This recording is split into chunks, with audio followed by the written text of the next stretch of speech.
Good morning, everybody, here in the room and at home. And we have in this first session two papers this morning. One is by Peter Tyson and Anu Klaupa, and it's about the united individuals of the United States, not the states, it's the individuals. And the other one is by Thomas Garot-Paquette and Dietlin Stolle, linking Europe's aid to public support towards Ukraine. So we proceed as we did yesterday. We have 1.5 hours, 45 minutes per paper, 20 minutes presentation, 25 minutes discussion. Peter. Thank you. Thank you. Okay, thank you for having me here, and excuse my sincere apologies for the fact that I couldn't attend yesterday. As was introduced, I will tell you something about the solidarity attitudes in the USA, which we call the United Individuals of America, let me start just with two interesting quotes related to solidarity and the United States of America. So one interesting quotation comes from a famous book of Rosan Vallon, written in 2000, and in the introduction, Glaser admires, of course, the book, but also states that it's very interesting to read something about fraternity and solidarity, especially for US citizens, because, and I quote the last part of the quotation, fraternity and solidarity are not familiar terms for us, and it would be interesting to explore why. So my reaction to this would be that it's maybe true that solidarity as a term is not used that often, but this doesn't mean that solidarity as such, the concept of solidarity, is not important, especially when we focus on attitudes of solidarity. Everyone who's been in the USA knows the strong feeling of neighborliness that's present there.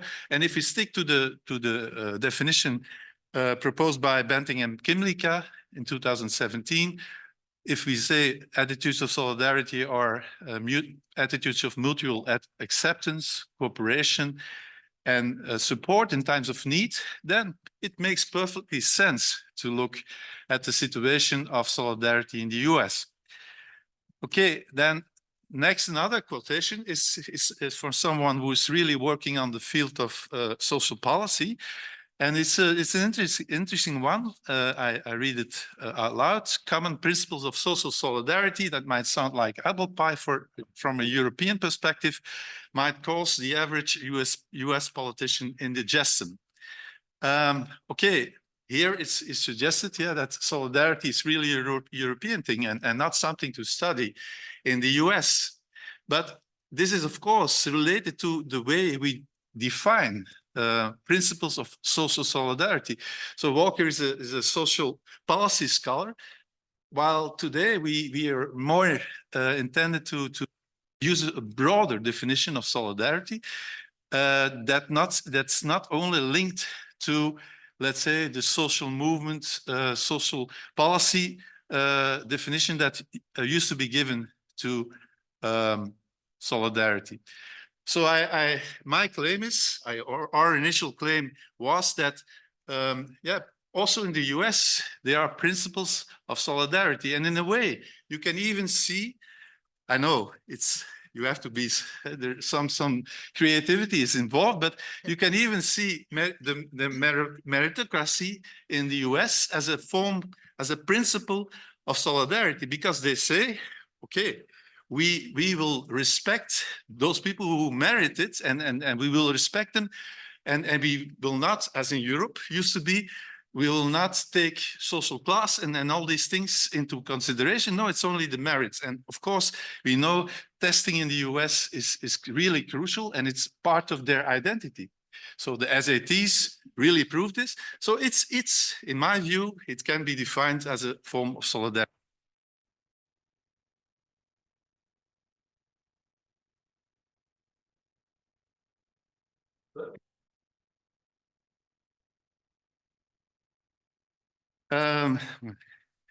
Okay, I know most people here are really focusing on European solidarity. So for the discussion, maybe it's also interesting to tell you something about the, let's say the premises or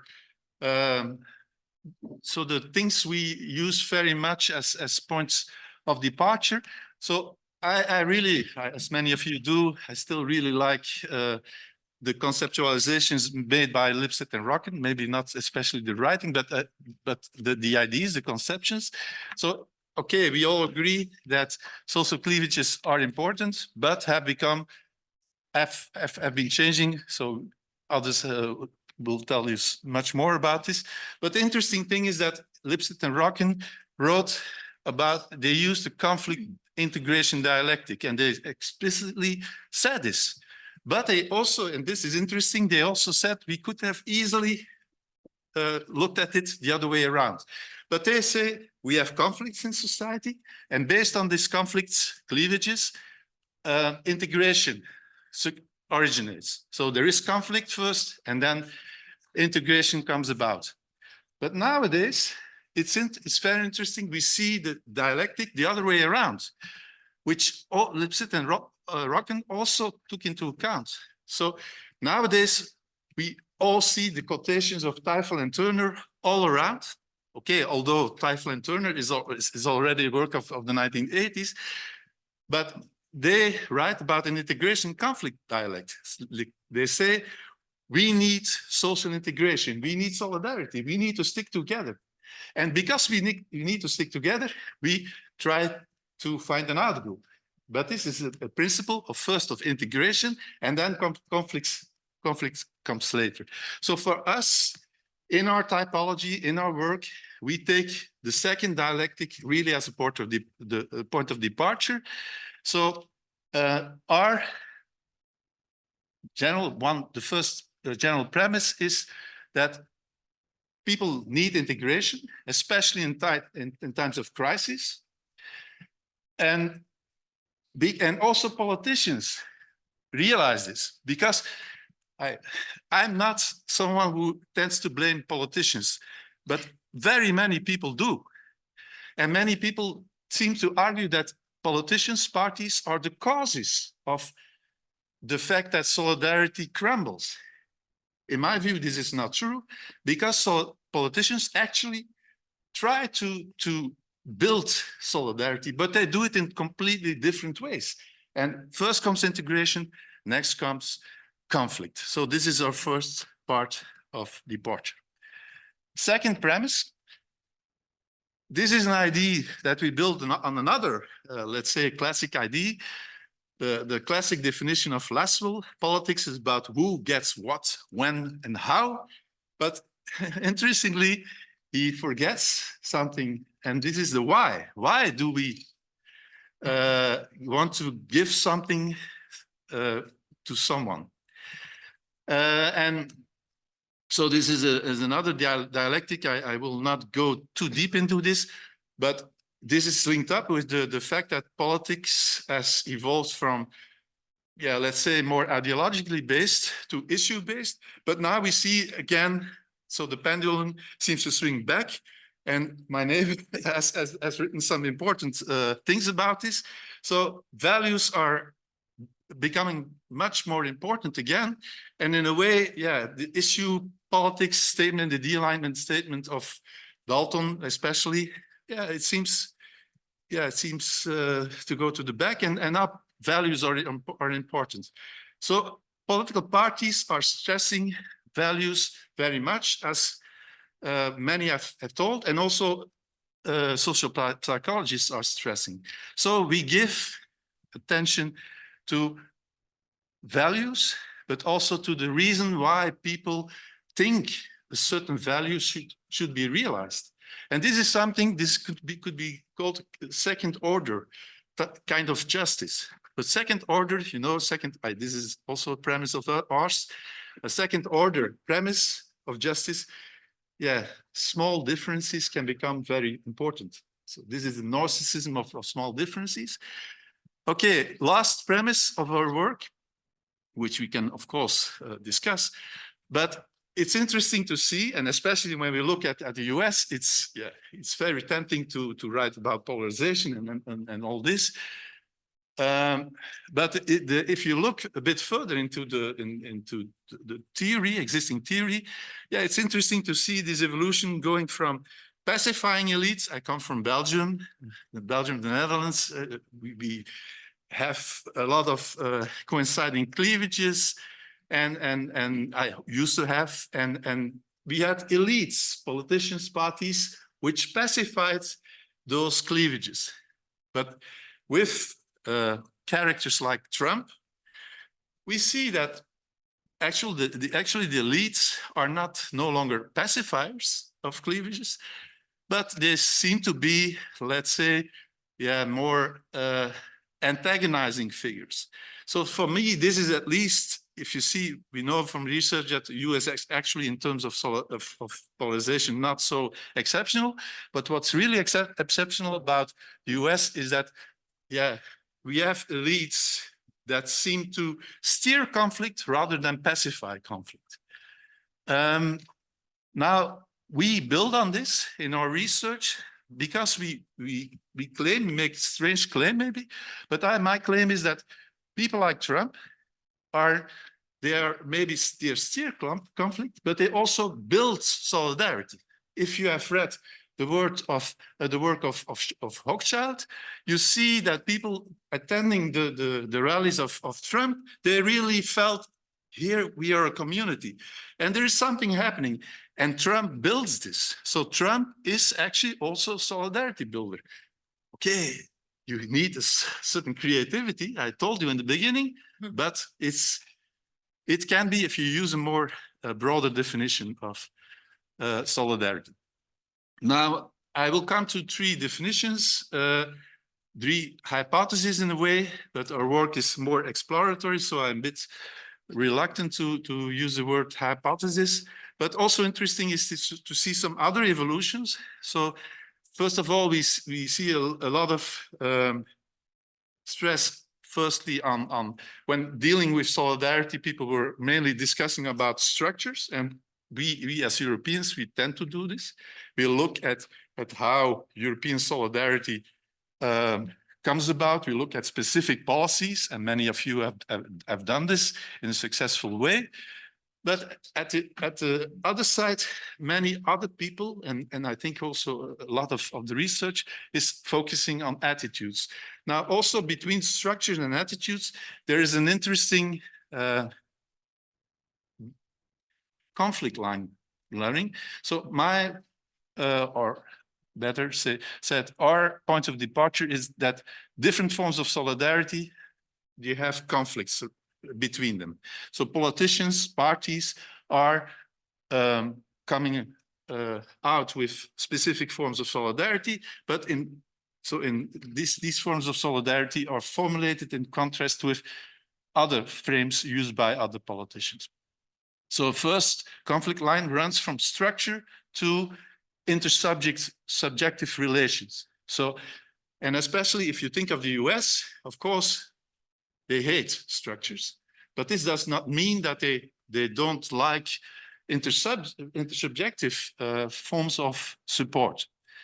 So then the second interesting distinction, which doesn't get that much attention in the work I've seen here, but is the distinction between redistribution and recognition. But yeah, we know in the past a lot of attention has been given to redistribution, and in a way mechanical solidarity involves, so the concept of Durkheim involves redistribution, but recognition is also important, and is in our times is maybe the next important thing. But there seems to be kind of contrast between the two. As Durkheim at the end of the 19th century claimed, there is this kind of conflict between mechanical and organic solidarity, but also at the intersubjective level, there is a kind of conflict between people saying, I have compassion with someone and well, I want to help him or her, or I understand someone. So, and both are necessary, both involve solidarity. But conceptually speaking, I think it's really necessary to disentangle both. But in this respect, redistribution and recognition really are on conflicting terms, as the work of Fraser and Hannett to some extent proved.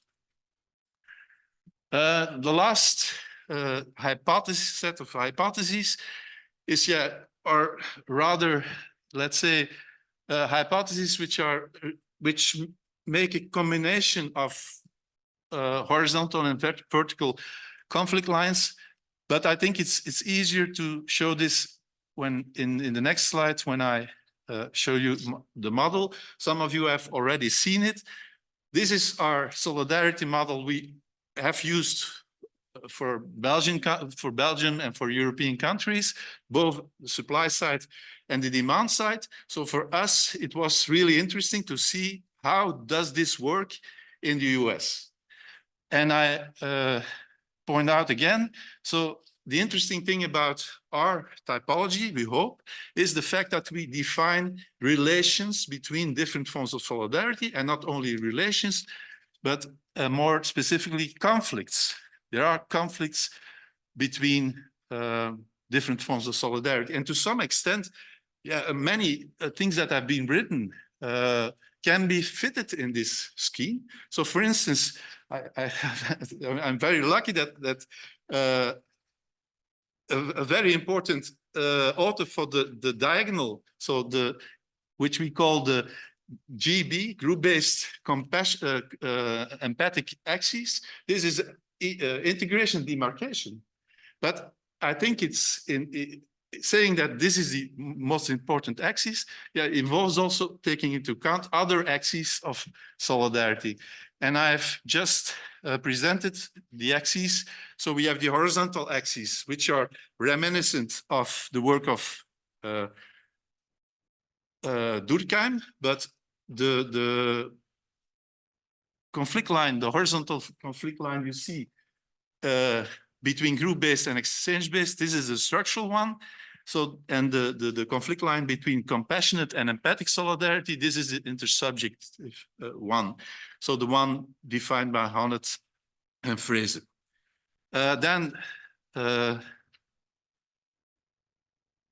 I was not clear because I started with the vertical dialectics. So vertical dialectics are dialectics which are in connecting structures with intersubjective feelings. So, for instance, we believe people should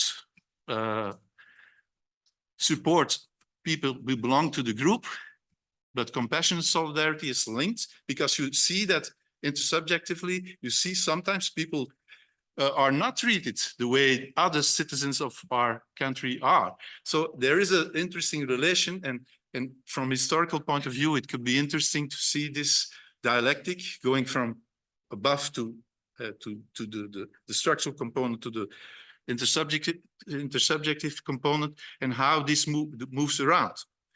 But I think most people will agree that the most important conflicts are nowadays the diagonal conflicts, because two forms, so in a way, two aspects come together there. I think Lipset and Rocken called it double contrast conflicts, because structural and intersubjective principles are set off there, but also equality or similarity and difference are involved there. And in this respect, many authors, I think you too, also say that these diagonal axes are the most important. So group-based versus empathic solidarity is the most important. And many people say that exchange-based, which is solidarity based on quid pro quo, and compassionate solidarity These axes used to be very strong in the past, but it's not so strong anymore because of neoliberalization. Everywhere we see, okay, even the left agrees that people should be supported, that do something for society, and people that don't do something don't deserve the support, shouldn't be supported. Okay, we have a problem of timing. yes, okay. You have 5 more minutes. Okay, but that's not the problem. So now I will go briefly into the empirics, but because I thought for the discussion here it would be more interesting to say something about theory. But the results, so we look at different frames. We have a code book for this, which we try to improve we started with this in 2012. And we really, in the meantime, we made up a code book which is pretty solid. It's not possible to be trying to do this automatically, but it's because of the specificity of the different frames. It's still not very easy to do this automatically. Here you can see a number of examples from party manifestos, from the Republicans and the Democrats, to get an idea of when we say something is group-based or exchange-based solidarity. So other examples for compassionate empathic solidarity. In the past, we often got the question, how is this precisely, how we can differentiate this? But again, I refer to the difference between Hannett recognition and Fraser redistribution. Yeah, if you say, I want to respect LGBTQ, this is another form of solidarity than saying, I want to help people who are poor. So it's possible to differentiate both, and it's actually a good way to differentiate, but for instance, Green parties and Social Democrat parties. So what are the results? I don't need a lot of time for this. So first of all, we see an increasing trend of the use of solidarity frames in the US, specifically for the Democrat Party. But in a way, the interesting thing we see is there actually the conflict is only rising very increasingly in 2016.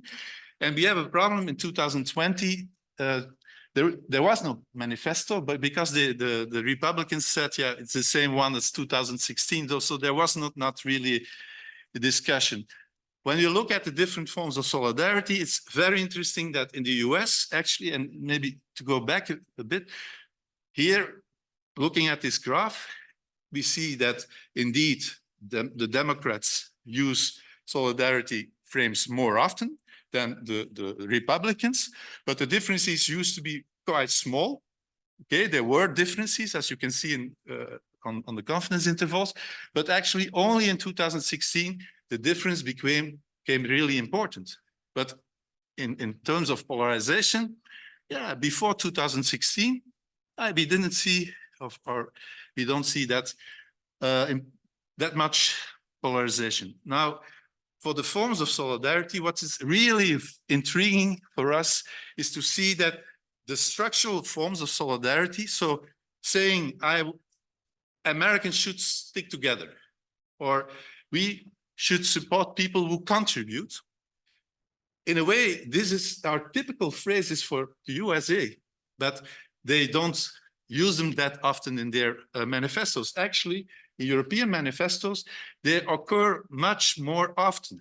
So the green and the blue parts of the graph, yeah, they are quite small. And both for the Republicans and the Democrats, we tend to assume that the principles are so ingrained in the American system that they don't have to affirm them. So the only thing they affirm are the intersubjective. So we need to support specific groups. We have to be in compassion with specific groups, or we have to understand or to respect specific groups. So more compassion for the Democrats, and this is maybe strange for you, more empathy for Republicans. But the empathy goes often to rather specific groups, such as, for instance, the military or religious groups.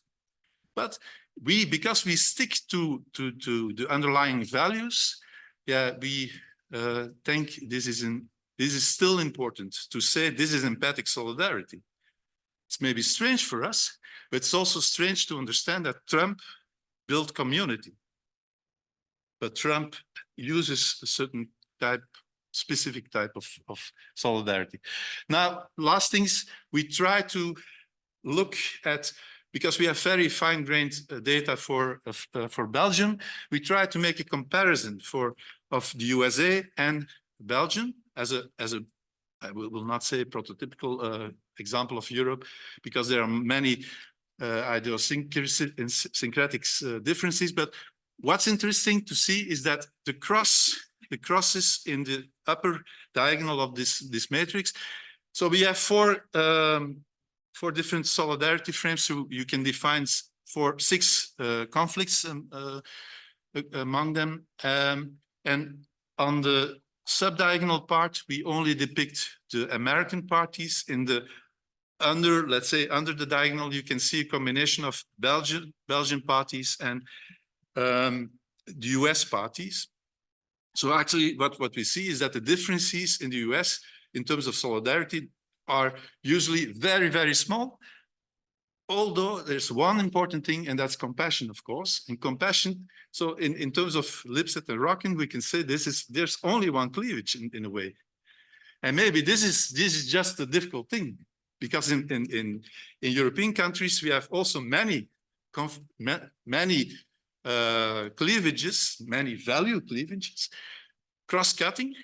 And in the US, there is only one. And this becomes very clear here in the last graph. I can give more details how we did this.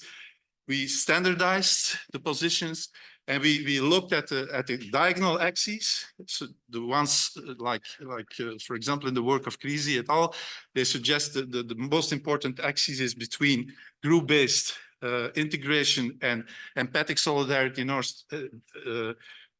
integration and demarcation. So this is the horizontal axis.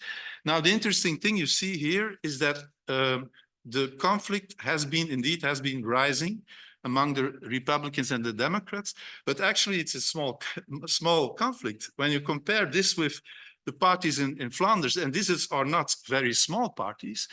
Actually, these are, for instance, N-VA is a conservative party. And actually, what also interesting is this makes us a bit reluctant to submit the paper.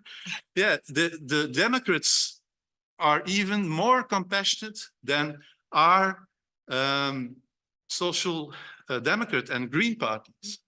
But this is only a fact. Yeah, we standardize the prevalence of the frames, and this is the result we get. So now my conclusion, and sorry for a few minutes. We have to stop here. Okay. Because otherwise we cannot discuss. Okay. We have 10 minutes left. Oh, sorry. No, that's too much. Okay. So I talked a lot. Sorry. The floor is open for the discussion. Jakob. Hey, so thanks for the really interesting presentation, and I think that's very interesting work. Regarding the empirics, I mean, the party platforms are less relevant in the US than they are in Europe. So is this the ideal measure to look at partisan differences in the US, taking party platforms instead of, for example, candidate platforms or candidate speeches as basis to compare solidarity frames between the US and Europe? Maybe we collect a few comments and then you, Thomas. Thank you for the talk. I'm wondering if a space occupied by the two US parties is also maybe capturing another framing of the welfare state as well, compared to European parties, and if there also could be a way to maybe test or assess that.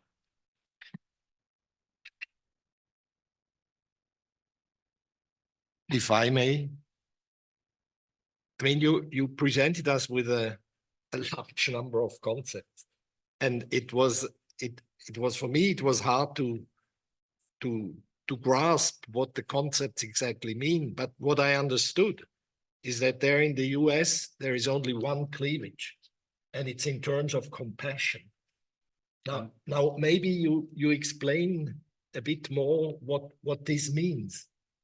And then the second result, which I think is very interesting, you say, compared to Belgium, this cleavage is relatively small. And this is surprising because the Americans, they talk about effective polarization. They are afraid the country falls apart. So how come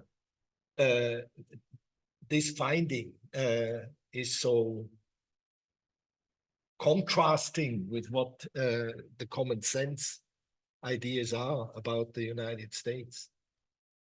So please go ahead. Deeply. Yeah, but do you want him to respond now, or should Yeah, I? please, maybe. Maybe then you put me on the list.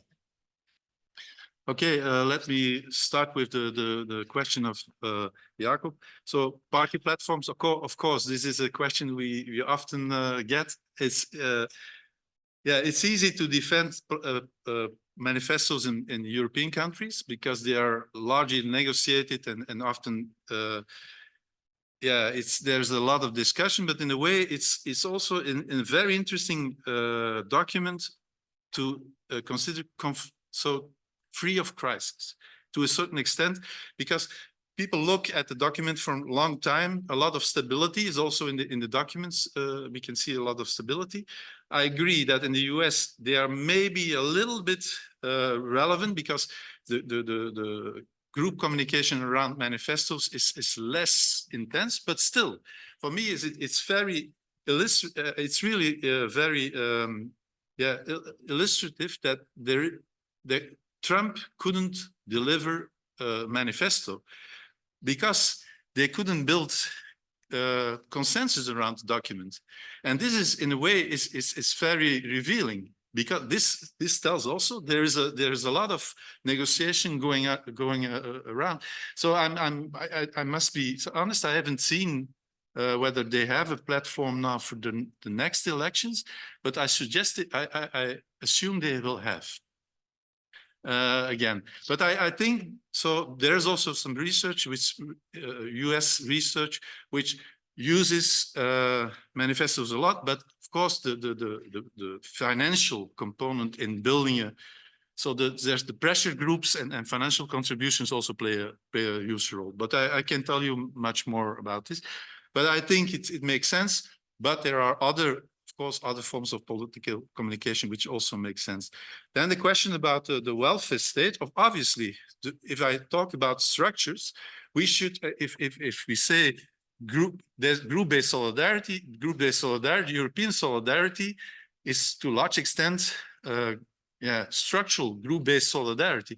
And of course, this is also a reason why the group-based solidarity doesn't occur that much, because they don't have a strong welfare state. But there's ways to circumvent this. They are all the time they state, we Americans and the flags are everywhere, and so the group-based feelings are there, and they say we should support each other, but they do it in a very peculiar way. But indeed, this could also be an explanation. And then, of course, the very challenging question, the last one. So compassion and empathy. So let me first start with the most compelling thing. Why do we find rather small differences? Let me maybe look again. Let us look again at this graph. What actually happened? There's only in terms of all the forms of solidarity occur also in the manifestos of the US, but only in terms of empathy, of compassion. The difference is is intense. And maybe our hypothesis is that it's really about a kind of narcissism of small differences. We know which countries to fight against each other, not the ones who differ a lot in terms of values, but we're quite similar. And the biggest difference is in the way to realize this. So, in this respect, we can understand. And I have presented our work also in the US, and of course they are also intrigued by this, but somehow they could also recognize it. But it's the only puzzle for us is to what extent we have to, and now I use your question to still discuss to give my first part in the discussion. So for us, the why is really important. Why you want to support someone, but you can support equality of opportunities and equality of outcomes. And some people in the US say that, yeah, of course, it's all about opportunities and not about outcomes. But yeah, we have tried to compare both, and the structure seems rather similar. So this is what we find. So my answer is, indeed, it's all about compassion. And okay, because it's all about compassion, people tend to think they live in a polarized country, because it's everywhere. The discussion is everywhere. But if they would be looking more abroad and looking outside and looking, for instance, again to Europe, so they should send a Tocqueville, but now to Europe, then they can see that the differences actually here are much bigger, and it may be a kind of narcissism of small differences. Yes. Yeah, it's very inspiring. I think what you tell us, I think for us who also work with these concepts. So I have, first of all, I have a methodological question, whether you looked at you said you look at party manifestos. Do you look at them in an interpretive way, or do you also do some sort of computational analysis? But let me go on first with my questions. Second, also the timing of the analysis, because I mean, remember Bush, he always tried to depict himself as, and there is a strong tradition in conservatism, as a compassionate conservative. That was his whole, that's how he depicted himself very, very strongly. And so you are telling me he is the one, I mean, or did he just misuse the concept? I don't know. Did he use the concept in the right way, that he was talking about, you are like me and therefore we need to help you? Because that's also the concept you say the Democrats are using most, and that's how they distinguish themselves most. But then you say in our time today, on the Republican side, we see more empathy. So the emphasis of you are not like me. So first of all, I wanted to know about the timing and how you look at Bush in that sense. And second, whether you can really distinguish that party manifestos make a statement about you are not like me or you are like me. That kind of intergroup relationship that you are implying here, is it really visible in the party manifesto? Because I wonder how you really get at that distinction, because I think that's fundamental of how you distinguish compassionate and empathetic. Yeah, I leave it at that. I have a few more other questions, but overcome. Yeah, but really good questions. So first of all, Bush and his compassionate stance. If you look at the graph here that we see here, 2004. Yeah. Republicans, you see really peak in terms of compassionate solidarity. So this somehow can be used as a kind of proof that our coding is not that our coding works, but this was a one-time peak. So the compassionate stance of Bush is really a one-time peak, because afterwards the solidarity. Yeah, but indeed we picked this up. But yeah, then about the methodology, I think it's really, we are really trying now in a project we just started, trying to come up with automated coding procedure of this. But yeah, because how we disentangle empathic solidarity from compassionate solidarity, because we link it theoretically, and that's a distinction with deservingness theory, which is purely inductive work. Theoretically, I understand it, but Yeah. practically, I'm not sure. Yeah, but this means, for instance, if you look at our graph, empathic solidarity, in my view, is connected to exchange. We exchange things, and at a certain moment, we start to respect each other, respectless of what we exchange. So this is mouse, actually, le don, the gift.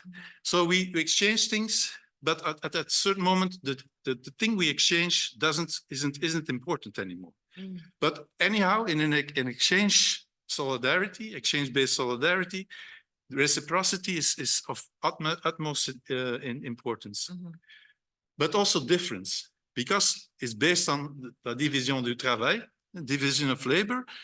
So people need to be in different positions. But at the moment where you say the exchange good is no longer important, but we are still different from each other. And now comes my answer, how to define empathic solidarity as a form of exchange-based solidarity, but where the exchange goods is no longer important, but the fact that difference, that you respect the other for his or her difference. And this is actually also what Axel Honneth told. So working in this recognition tradition. So this is the ultimate form of empathic solidarity. You respect a minority because it's a minority, but it's still based on exchange. And we you get that out from the party manifesto? Yeah, but that's therefore we still need manual coding, but you can find. It would be good to have, I think for us, it would be good to have an example of how you see it, because I think then we could wrap our head. For instance, the sentence, Americans will always have differences. And when we reach across those differences, we become stronger by it. So this is, for me, it's a really nice sentence, because it makes clear, but the point is, if you use automatic coding, the automatic coding will often stick in the first sentence, but you really need a conditional aspect also. Yeah, unfortunately, we have to close here. As Dietlin said, it's very stimulating, but we need a paper to. I have a paper, but the problem is we did something with the figures, and I hadn't the time to adapt the text. But if you're really interested, I can send. I'm really interested because you connect a lot of things, but you have a sort of idiosyncratic language, which is, let's say, for somebody who is not used to it, difficult to understand. That's why we need to look at it in detail. Yeah, please, I will send it to you. Yes. No problem. Thank you. Thank you. Thank you very much. Thank you. And it's now up to Thomas. So now we continue with the second paper by Thomas and Dietlin. Yes, hello again. This is another paper where we try to link our EUI-YouGov survey with another data set. And this paper asks about the relationship between support for Ukraine, again, Ukraine here, our measurement of solidarity, and what governments actually commit in aid. Okay, so this relationship. So this is very much a first draft, and we are not completely done yet. So that's also why we decided not to send the draft paper at this point. So we are at a very early stages where we really like your input, especially on our later steps. Okay, so next slide. All right, we start off in a way with the development that we now can show over time of how public support for Ukraine changes. We now have 4 waves where we have measured this support in several countries. Not all countries were included in all waves, but if we look closely, so first of all, we see a lot of stability, which is people are kind of in support, to help Ukraine on these various different measures. There's a lot of difference between the types of measures, of course, and humanitarian support is always on top, and more military support or accepting higher energy prices and so on is on the bottom. But there are also different patterns now emerging in our data. We have already alluded to that in some other contexts, but you can see that there is actually decline in countries such as Lithuania, Poland, Romania, to some degree in France, Germany, and Slovakia. But see also here, Hungary, again, relating back to our earlier paper, is really at the bottom of public support within our sample. Only Bulgaria is actually lower. So since we do see now some dynamic in this, we wanted to know, what does that mean for the relationship with policy? And here we are really borrowing from the literature on the thermostatic model, the thermostatic relationship between public opinion and policy. And we want to apply this literature very much to the case of Ukraine. So basically, is it true that we do see two contradictory trends, that public opinion is becoming more and more shaky? But if we look at what governments actually do, so there's a creeping opposition there, but most governments are relatively consistent in their support, although there has been some talk about that it is halting in a way, that the military doesn't come through, but that is not yet reflected in the numbers. It's just a kind of a measure of new commitments where we see that, but we'll show you a graph on that in a second. So anyway, so we want to look at this relationship and base it on the thermostatic literature. And so these are the main questions that we are asking. Can we apply the thermostatic model in times of war? As you remember, so the thermostatic model, I will explain a little bit on the next slide, is about this relationship between public opinion and policy. So do public opinion on the war in Ukraine and actual policy commitments match? In which countries do we find discrepancies between the two? And can we categorize countries in certain patterns here? And how, if any, does the gap between public opinion and policy evolve over the duration of the war? Because we do have some small time series. And in later versions of the paper, we still want to address these questions. Is public opinion driving policy or the other way around? So this kind of causality between the two, but we also want to look at some drivers of the discrepancy. So the thermostatic model basically says that public opinion functions like a thermostat, and governments adjust their policy, but that there is a feedback loop again from policy to public opinion. And a lot of scholars agree that, again, this kind of relationship is important for democracy to work correctly. Again, here, also with yesterday's paper, we had the same issue, that we couldn't find very many applications for times of war or even times of crisis. So most of the time, this model has been tested in peacetime, normal time, has been mostly applied to budgets on the welfare state, where the literature is really located, expenses of the welfare state. So it's also very financially oriented. So the questions in the public opinion are also about that.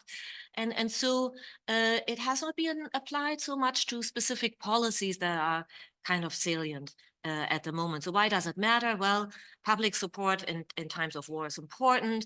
The European support is crucial to Ukraine. So if we see some cracks in this relationship, that will be important to point out.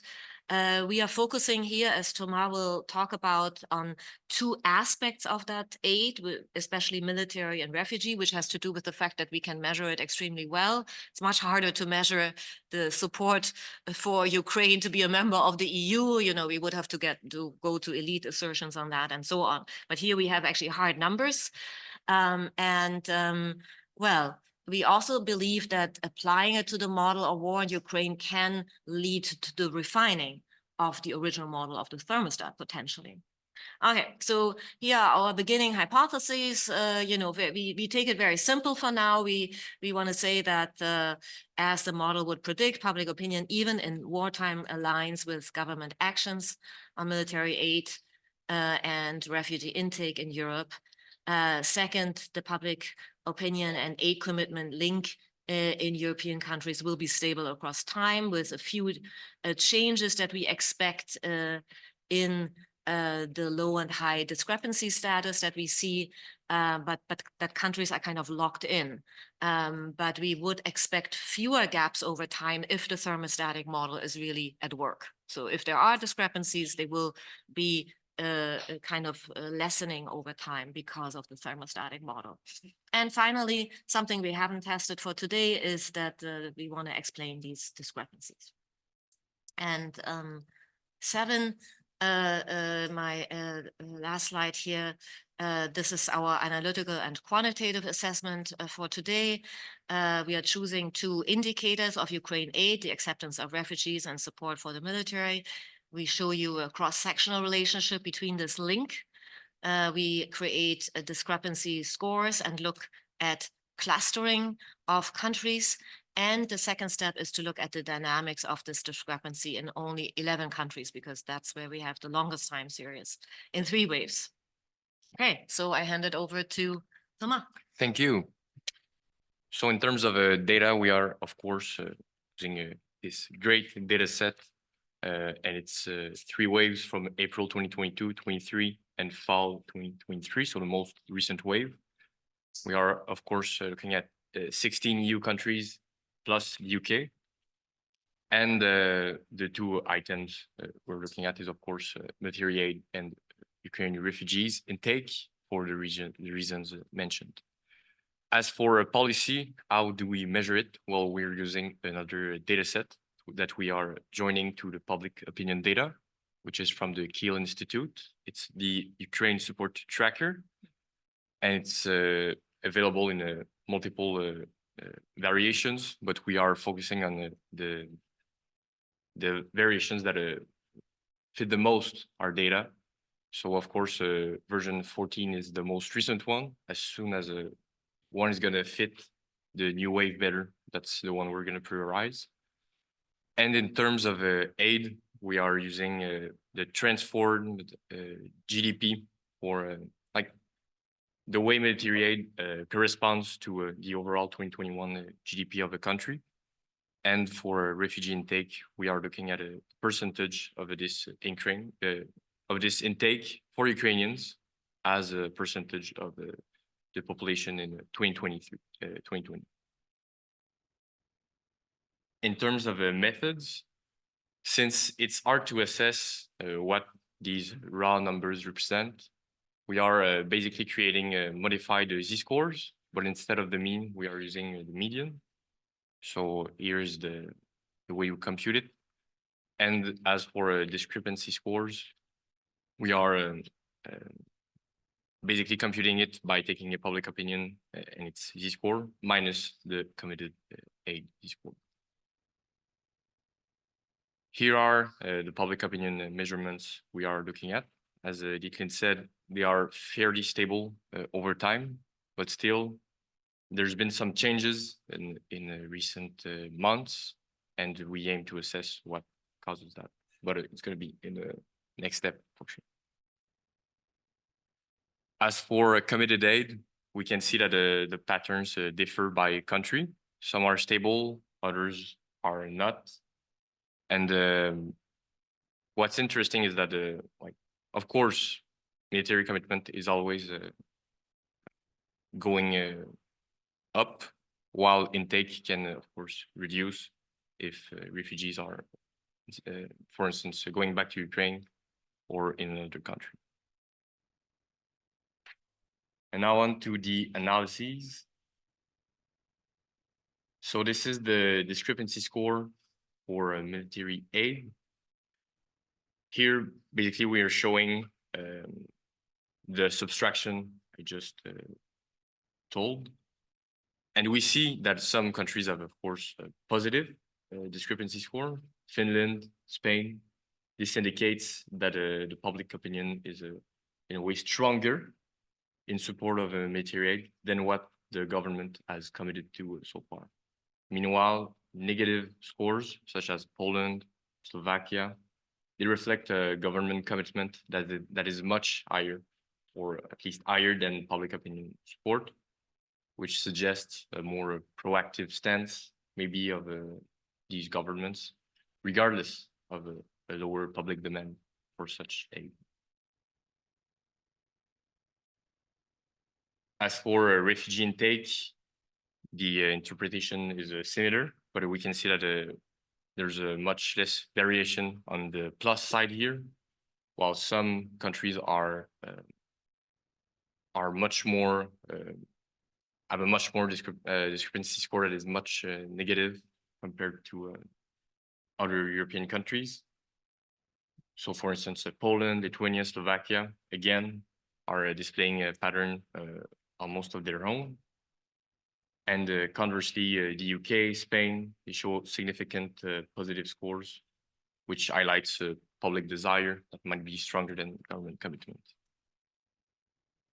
And now on to the cross-sectional analysis. We are using k-means clustering as a way to categorize countries into groups based on their levels of discrepancy and government aid. And we are basically assessing this association visually. And so here goes. For military aid, we find the three groups. So the double minimalists, which is the green cluster, is centered around, well, let's say 0. And you got then the group in red, the second cluster, which are moderate discrepants. And then you've got a group that is occupying its own space in the graph, so the reluctant providers. Poland, Lithuania, Slovakia again. They're committing a lot, but their discrepancy score is quite high. Similar observations for refugee intake. You would then again have a double minimalist centered around 0, displaying positive discrepancy or near 0 discrepancy. Yeah. Then a group that is occupying the middle of the graph. So here the clusters are much clearer than for military aid, for instance. And then you've got Poland in an extreme in terms of coordinates, which is we coined this a reluctant superhost. Names are still up for discussion. Of course. So here they are, your reluctant superhosts. In a way, Poland, Lithuania, Slovakia, they seem in danger of government overcommitment. In a way, especially Slovakia, the last election has showed us that well, Ukraine was quite salient in the election, and support has been dropping as well in those countries. Double minimalists, meanwhile, are a much clearer cluster of countries in which support from the public opinion and the government are about aligned, or most of the time countries even want more aid to be sent to Ukraine. People. Yeah, the people. All right, now on to a more dynamic view of what those clusters and placing shows us. And we're wondering, of course, if this is evidence of the thermostatic model at play, because we can see a convergence in a way of countries. So in 2022, there's no real pattern to be seen at all, although some countries are clearly displaying similar behavior in terms of military aid. Poland here is, of course, a clear outlier, while in early 2023, the green cluster has moved down a bit, and so the red cluster, meanwhile, is occupying a much clearer space, and you still have Poland, which is an extreme. Similar observations for late 2023, but now the countries are more tightly regrouped, and most entities are now occupying the same space in the plot.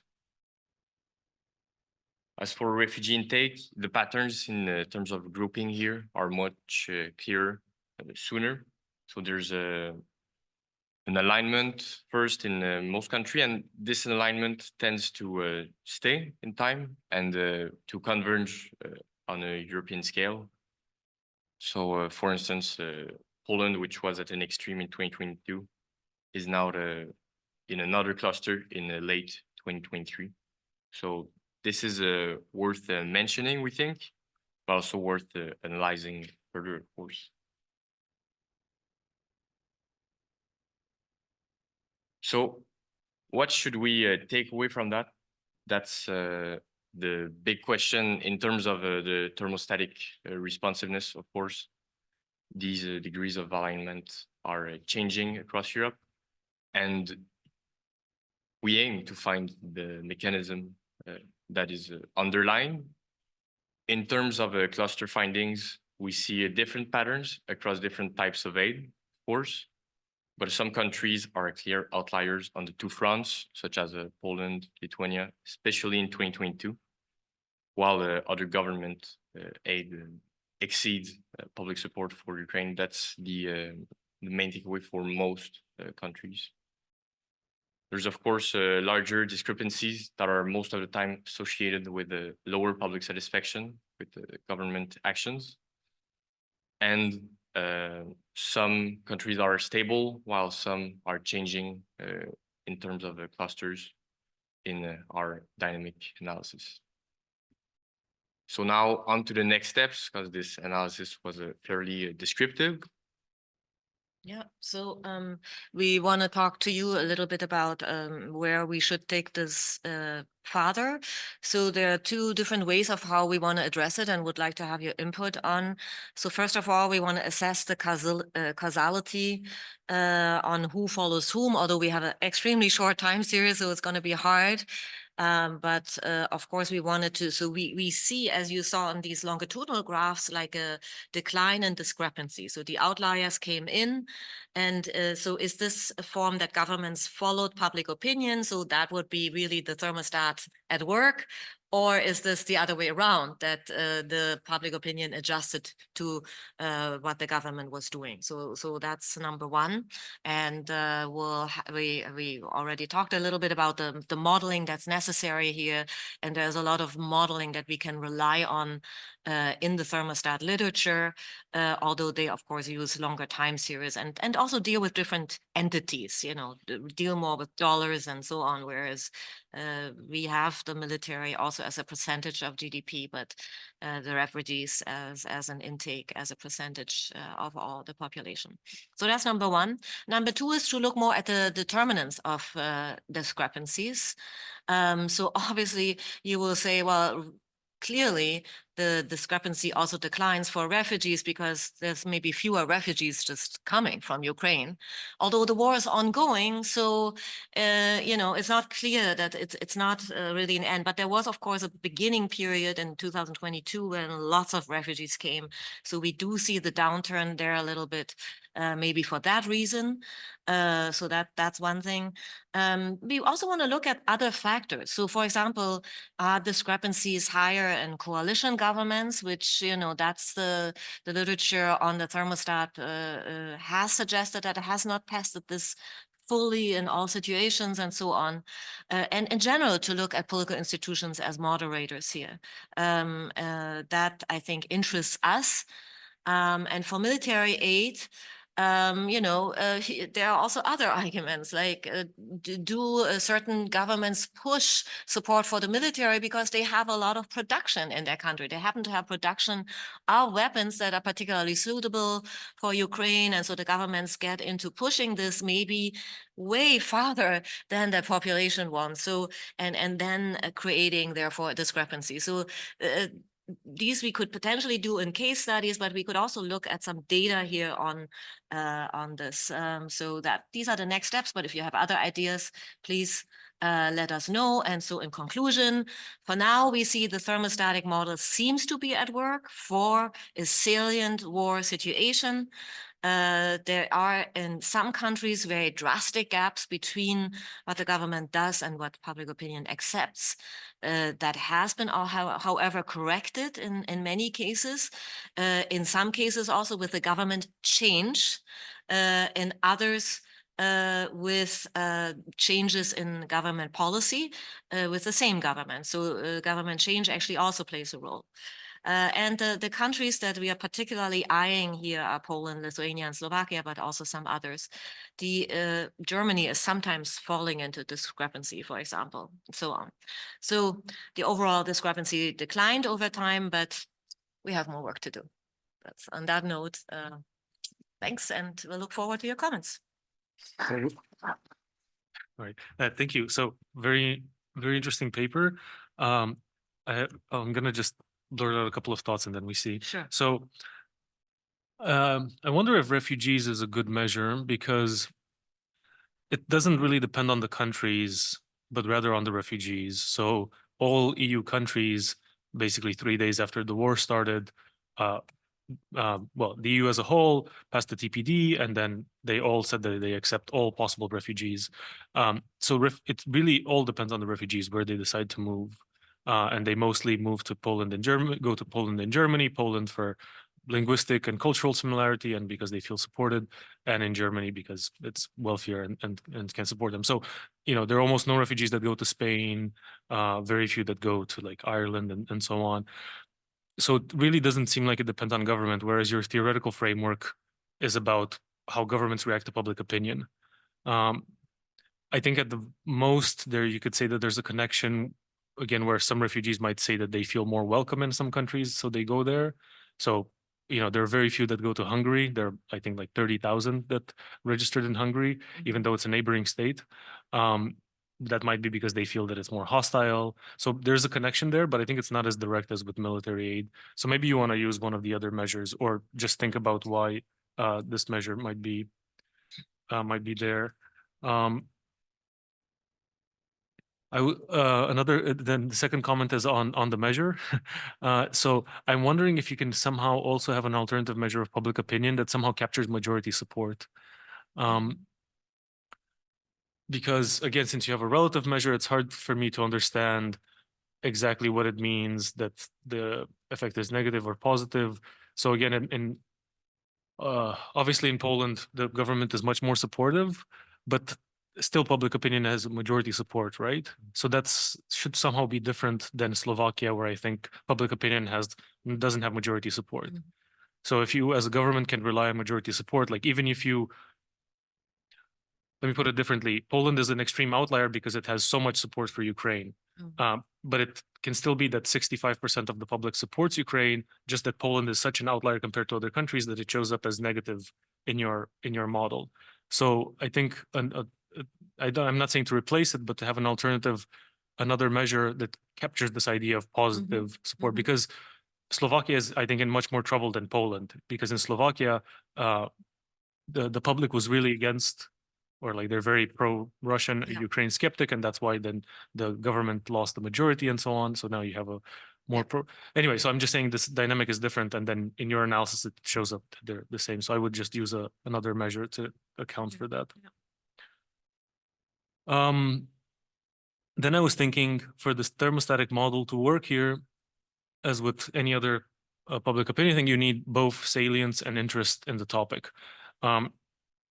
Sorry, salience and knowledge. So it might be that, Hungarians or others in public opinion, they don't want more military aid to Ukraine, but they just have no idea how much is going to Ukraine through the EU, through their own country. So, and I don't know how to handle this, because I know the questions in the surveys, they don't really have much to help you, but maybe interest in politics could be a good proxy. So you can see, does support go down faster for those who are interested in politics, those who are like more aware of how much aid is actually going?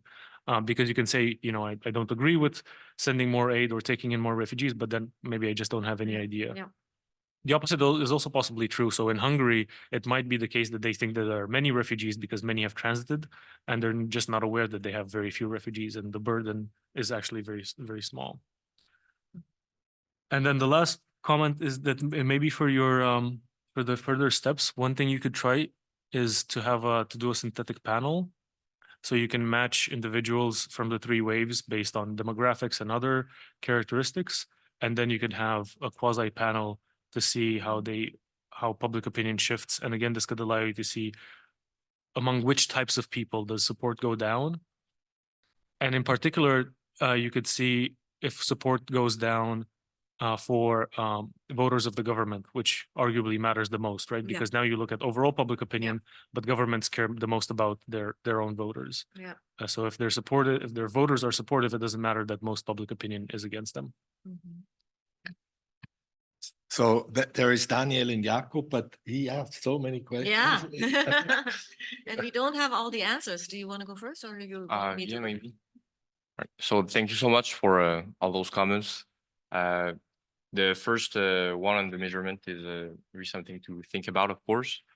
But when you highlight Hungary as a country that borders Ukraine but doesn't accept any refugees, well, then I think it's worth asking if like what role policy plays, of course, in this intake. So that's what this measurement is about. At least I think. But I guess Alex will say the policy should be the same across in a way, but governments actually do make distinctions about opening up and so I mean there is a general EU policy that countries adopted, but I think governments make differences in opening up the country specifically. So I think we should maybe look at those welcoming actions by the government in a way to to make that more in line with what we want to get at. Yeah. And then maybe on your comment on knowledge, I think there's a survey item on knowledge pertaining to the war in Ukraine, so that could be useful. In the mini wave, Yeah. there's one, yeah.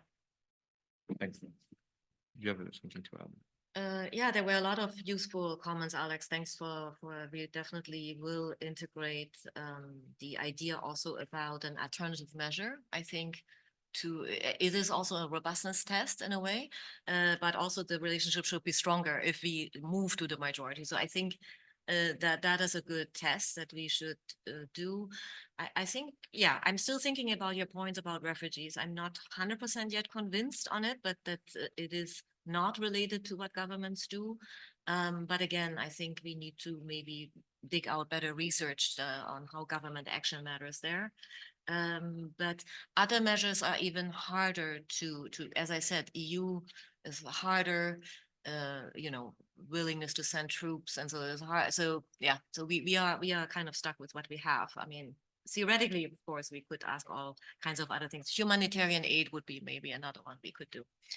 But that's generally very high. And yes, this knowledge question, salience is maybe to be received from the extreme answers and knowledge. We have one in the mini wave on whether they have knowledge about the Ukraine war, so that we can definitely use and we will for sure. So thanks for that. I also like the idea of matching. So you are not, when we look at the overall decline in the sample, so you are saying the sample could be constructed so differently over time that we don't really get at anything with that. We need to look at specific subgroups. We need to match groups exactly to see where the decline comes from, right? That's kind of what you want to do. Not that you don't get anything if you look at the broad pattern. I'm just saying you get something different and more. Yeah. Okay. Yeah. Yeah. I think that's a good idea. Thanks a lot. I tried to be not to be redundant after your points. On the discrepancy scores, I had, I think, two observations. One was that I really think that your idea about the, so to me, these two policy areas are, from the distributive point of view, are different in the sense that one of them is finite and the other is unfinite. Like, theoretically, if endless amount of refugees can take, you can still take the endless amount of refugees as long as you allocate the budget. Whereas the military, as your last point suggests, I think there was this argument before Robert Fico was elected that it really doesn't matter if he's elected because Slovakia already gave everything it had. Like it had this 50 whatever tanks and it's gone. Like there's nothing left. So like maybe you don't even need to look for like, so to say, weapon factory. You just have to check like, is there any, like what's the existing stock? It has been transferred because in most of these East European countries, you would have these, you know, the leftover military stock given in exchange of government debt from Russia. And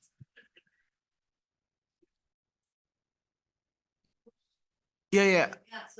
No, I think my point is, I think my point is only that it is a constraint. Like if there would be a more pro-Ukrainian government, I'm not sure they would do with military aid in Slovakia, probably the same as Fico because there's nothing left to transfer. The bar charts, to me, it really spoke about geographic proximity or closeness, right? Like not the other one. Like UK and Spain and Poland, Lithuania and Slovakia. So I wondered if probably that corresponds with Alex's point of also how many are coming actually, but also, I don't know. So maybe worth investigating.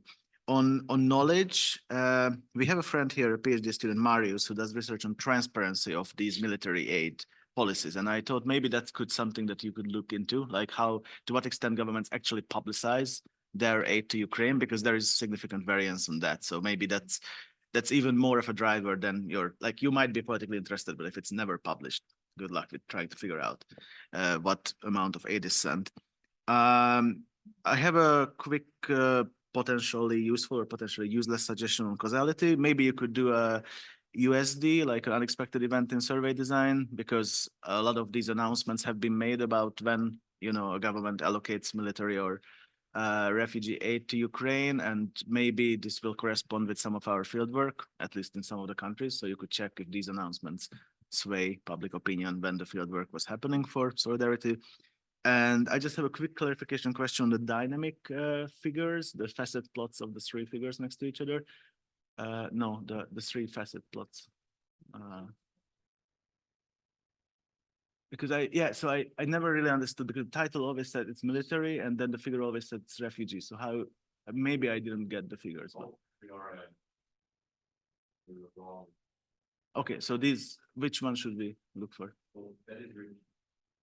Okay, yeah.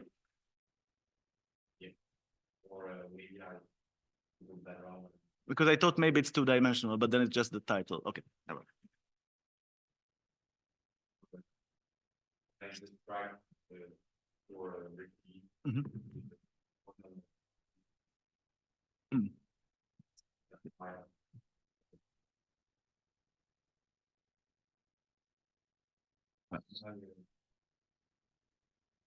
Yeah, I think that's it. Thanks, Daniel. So I think your point on the refugee intake is very good as well. One of them is finite, the other is not. I also think that those two kinds of aids are interesting in that one is passive and the other is more proactive. So it shows maybe a broader range of attitudes from governments and public opinion.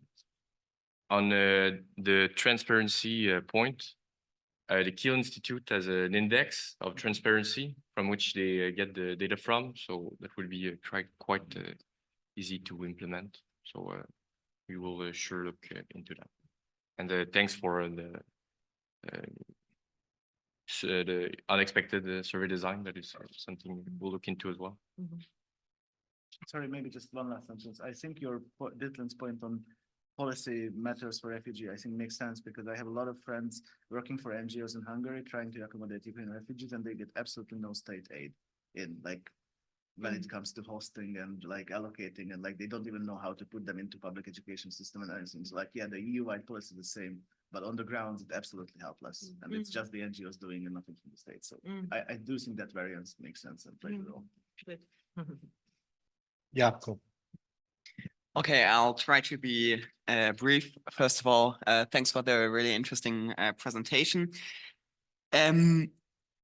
I would like to underscore Alexandru's point that there is the question of how much sway do governments have with this temporary protection directive enacted by the European Union over how many refugees come. And I also noticed, I mean, the closer countries are to Ukraine, the larger it seems to me the difference between policy and public opinion is, especially in regards to higher aid by public policy versus a lower public opinion.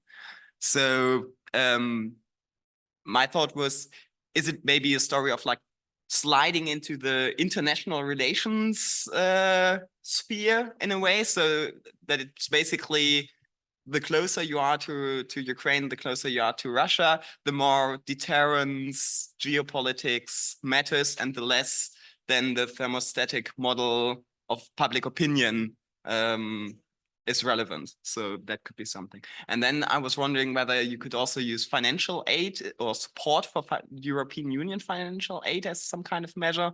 I mean, Hungary was opposing financial aid for a long time.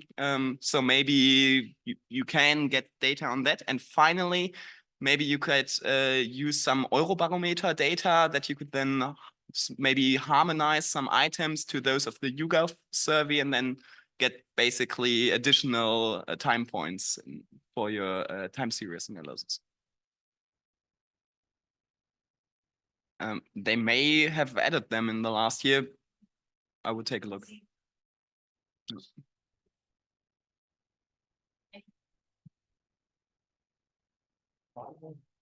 Yeah, one final question from online from Zofia, but she has a bad connection, so she wrote it down in the chat. I will read it out loud. So can you clarify exactly how you measure the discrepancy? Not clear how the discrepancy measures came to be, and maybe use clustering for figuring out the tendencies for how the dynamics of the discrepancies change over time. There's also a couple of other points, but it will just, she asked me to send it to you over via email. So there's other points, but I will just send you via email so we not go too much over time. Thank you, Sophia, for making this point and for sending us more thoughts. Do you want to respond to this? Yeah.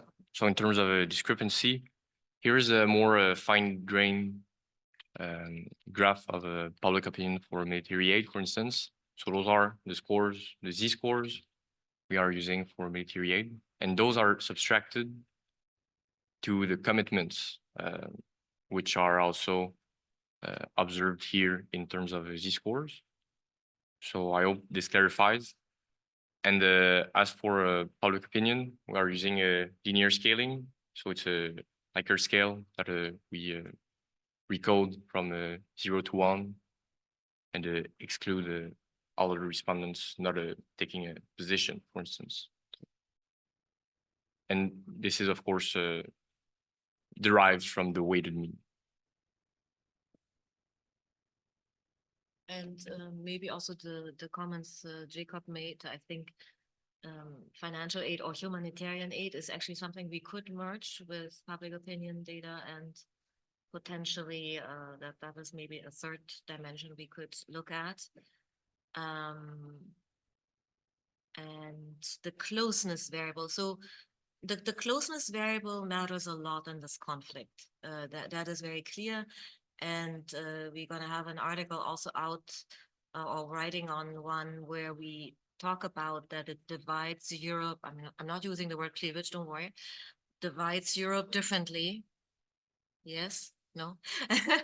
And that we cannot talk anymore about Eastern and Western Europe, but actually it is really in a new way how countries react, and it divides actually Eastern Europe in itself, and also puts some Western European countries in that group. So there's in a way, in order to avoid the word cleavage, is a new dividing line that is relevant in this conflict.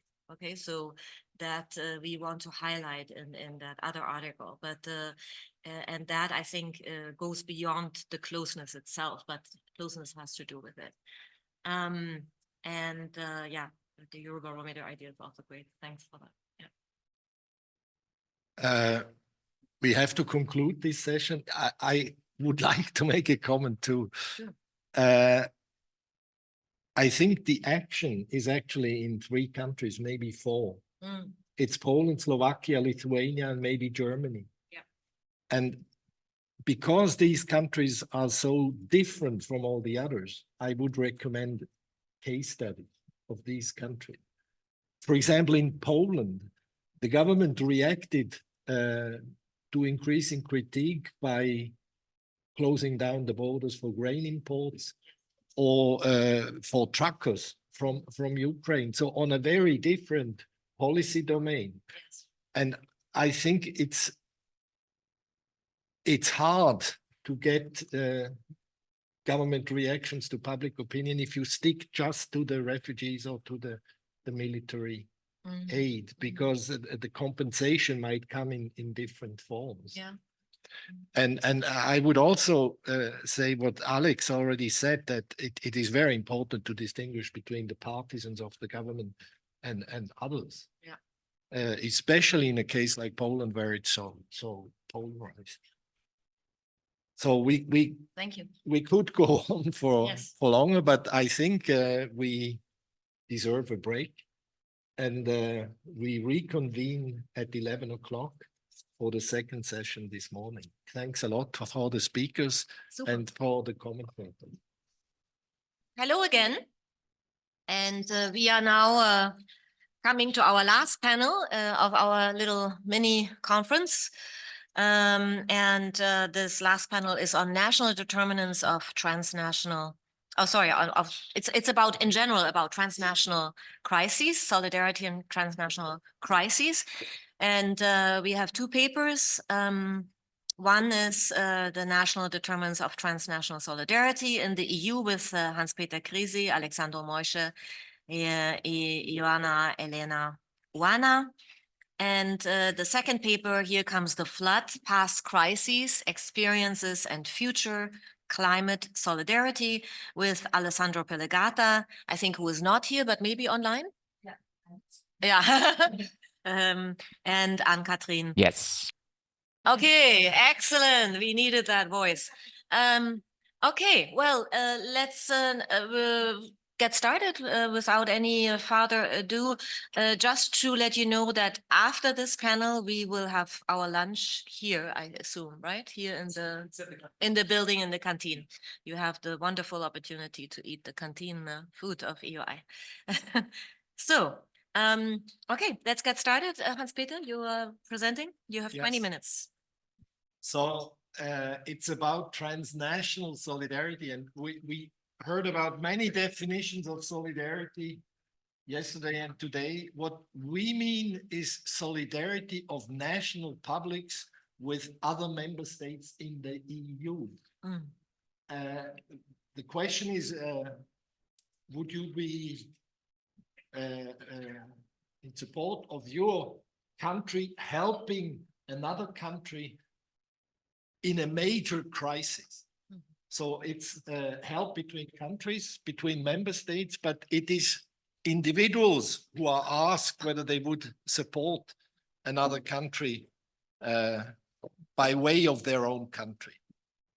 The literature tells us that this kind of solidarity is context dependent. It varies by country, by crisis, by macroeconomic context, by the specificity of the solidarity instrument, and by social groups. Our question is, and that's a new kind of perspective on solidarity literature, our question is, to what extent does it depend on territorial cleavages based on national communities or on functional cleavages based on social groups? And we know, we build on Karamani, we know from Karamani that there has been a deterritorialization of cleavages at the level of nation states. And our question is whether this also occurs in the EU between nation states. And we ask with Karamani whether there is what he calls politicized integration at the EU level. That is, whether at the EU level there is a progressive replacement of territorial cleavages between member states with divisions between social groups across member states. To the extent that transnational solidarity is based on territorial cleavages, it is precarious because it is undermined by territorial conflicts. To the extent that it is based on functional cleavages, it does constitute an integrative potential that can be mobilized by suitable political actors across territories, for example, by parties which are the same in all different countries. The question is whether this is going on. It's a potential for integration. Now, in the EU, the territorial channel of representation is by far the most important channel, we would claim. And intergovernmental coordination is the decisive decision or policy-making mode, especially in crisis periods. And in this kind of policy-making mode, the member state governments or the heads of member state governments play a pivotal role. We also, in the crisis period, we saw the emergence of transnational coalitions. The German-French couple, the Southern Solidarity Coalition, the Visegrad Four, the Frugal Four, and as long as it was still a member, the UK as a very specific kind of member. And we would argue that government cues shape transnational solidarity by and thereby enhancing the territorial cleavage. So the governments are decisive actors. They are part of transnational coalitions, and the membership of a national government in a transnational coalition shapes transnational solidarity of national publics in line with the coalition's positions. And then we distinguish between governments who have a pro-European position, governments who have an anti-European position. So if you trust a national government that has a pro-European position, you would, of course, be more solidaristic than if you trust a government that has an anti-European position. And then we think that the readiness of member state governments to support other countries in crises varies by crisis. And we have this, I'm no longer sure whether this is the right word, the empathy hypothesis. The solidarity is stronger in exogenous and or symmetric crises than endogenous and or asymmetric crises. We take the idea from Genschel and Jachtenfuchs, who talk about empathy, which is solidarity based on identity. So you think you are like the other is hit like you are in a symmetric crisis, or the other in an exogenous crisis is hit not because of his own fault, but because of natural catastrophes or whatever. So you cannot apply the moral hazard argument as you can in asymmetric or in endogenous crises. But maybe I learned this morning that empathy is actually something else. the Genschel and Jachtenfuchs, they make or stress the similarity between empathy based on identity and rational compassion, as they say, based on interdependence. So you would probably say that's exchange based. And that the resource hypothesis would be different. It would expect that in symmetric crisis, solidarity is weaker than in asymmetric crisis, because in a symmetric crisis, you are also hit. So you need the resources for yourself. You cannot help the other because you need to help yourself. The other type of cleavage is the functional cleavages. These are the most important cleavages, have been the most important cleavages at the national level. That was religion and class, essentially, which structured the national politics. We distinguish between two types of cleavages: the traditional economic left-right cleavage, you could say the class cleavage, social groups favoring equality and redistribution versus social groups favoring inequality and social hierarchy, which is driven by center-left and center-right parties. And the new cultural cleavage between cosmopolitans and nationalists. There are different names, but the idea is there are social groups favoring opening up the national community versus groups favoring keeping it closed. And this conflict is driven by new challenges: the Greens on the one side, the radical right on the other side, and by transformed national conservative parties, which take the side of the radical right. So the hypotheses are simple. The cosmopolitans favor transnational solidarity, the nationalists oppose it, and pro-redistribution attitudes and left-wing orientations favor transnational solidarity, anti-redistribution attitudes and right-wing orientations oppose it. Now, we have to admit that functional cleavages are partly territorialized. The cosmopolitan nationalist cleavage is a sort of center-periphery cleavage at the supranational level. And when Karamani saw this paper, he said all cleavages are territorialized because cleavages vary across member states. As a result of the cleavage-specific composition of the population, for example, if you have Catholics and Protestants, the religious cleavage is between Catholics and Protestants. If you have only Catholics, it's between the seculars and the believers. All they vary across member states as the result of the variable salience of the cleavage. The class cleavage has been much more salient in Southern Europe for a longer time than elsewhere. Having said this, now the design. We study transnational solidarity in terms of risk sharing in crisis situations. And we have 5 types of crises from the EUI-YouGov dataset: natural catastrophes, debt, unemployment, refugee, and military attacks. And we have this dataset 2018 to 23, 6 years. Although, unfortunately, this key question has changed in 2020. So 2018-19 can only partially be compared to the others. And we have a second data set which we use here for 2023, the file for 17 countries.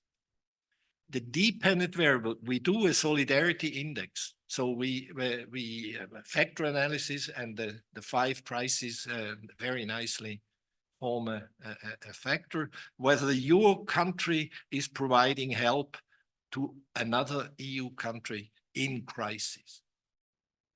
And our independent variables territorially are country dummies, coalition dummies, crisis period dummies, and trust in national government.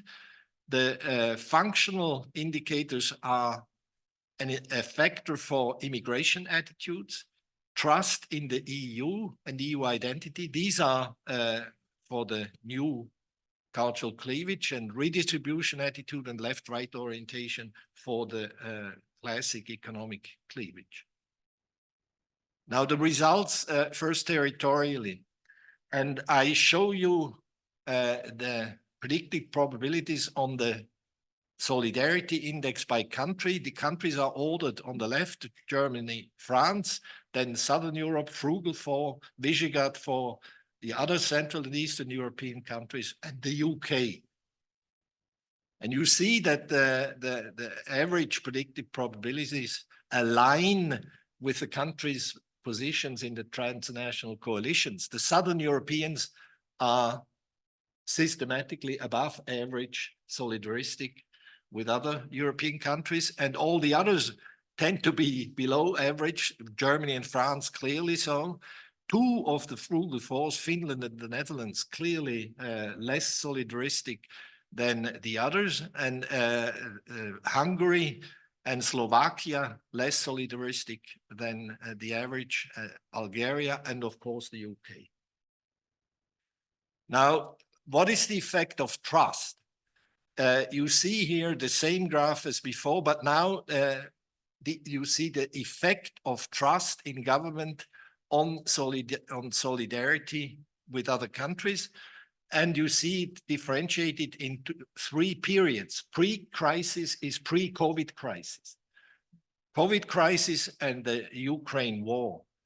And you see all the effects, almost all the effects are on the positive side, as we would expect, but there are 3 exceptions, and they confirm the effect of queuing. The first exception concerns Greece and Italy in the pre-crisis period. In this period, Greece and Italy had populist governments, and these populist governments were pretty Eurosceptical. So you see in Greece, trust in government has a negative effect on solidarity and transnational solidarity. And in Italy, in the pre-crisis period, there is no significant effect.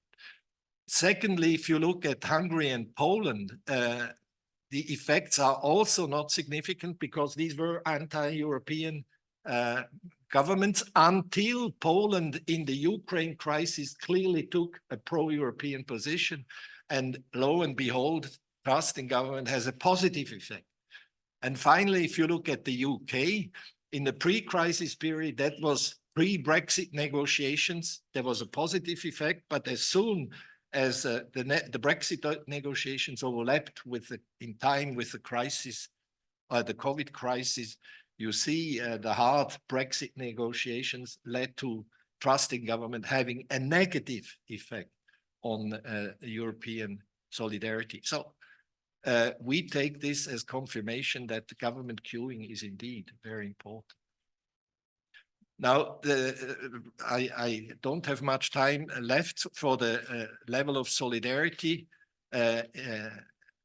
across crises, but in general, there is more solidarity for the exogenous, the clearly exogenous crises, the natural disasters, followed by military attacks, the refugees, and there is least solidarity for unemployment and public debt crises. These are endogenous crises where the moral hazard argument could be applied.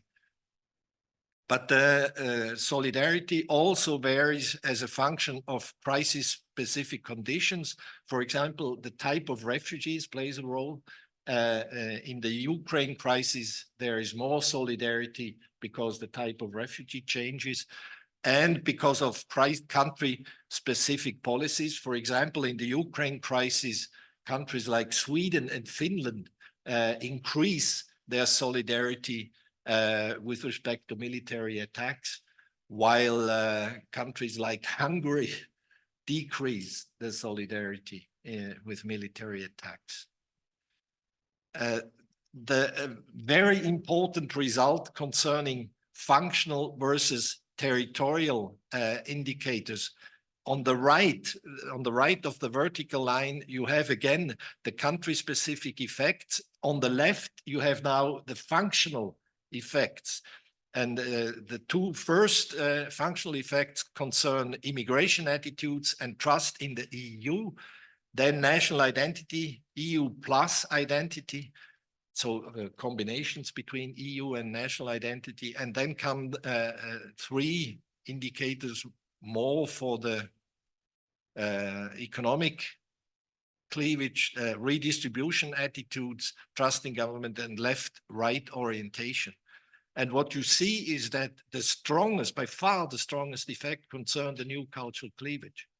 So immigration attitudes and trust in the EU have the strongest effect on transnational solidarity, whereas the indicators associated with economic cleavage don't have stronger effects than the territorial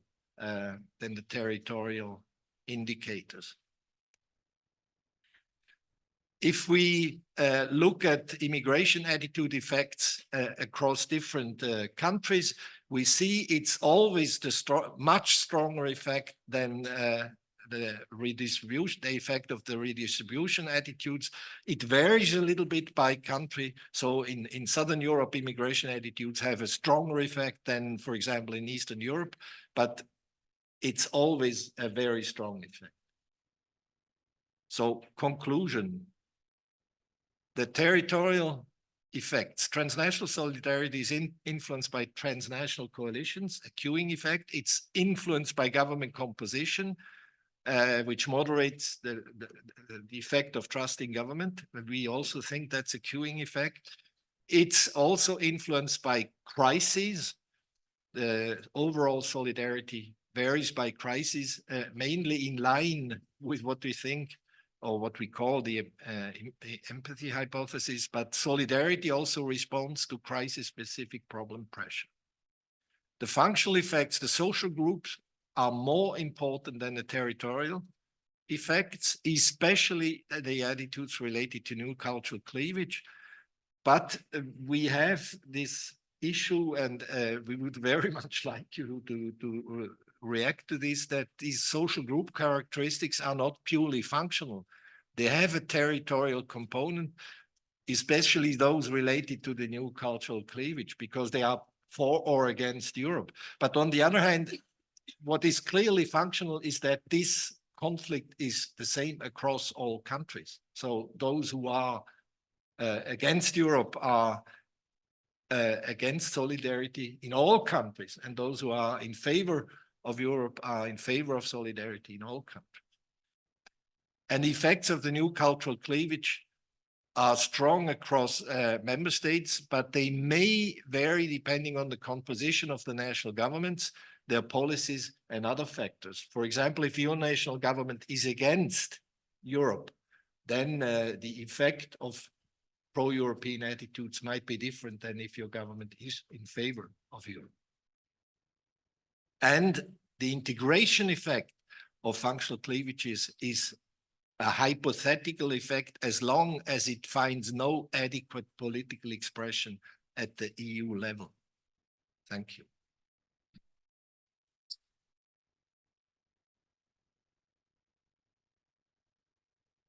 I stop share the screen. Yes, so let me just write down who has that. For comments, thank you, Hans-Peter. Danielle, of course, Ann-Kathrin, and Louis.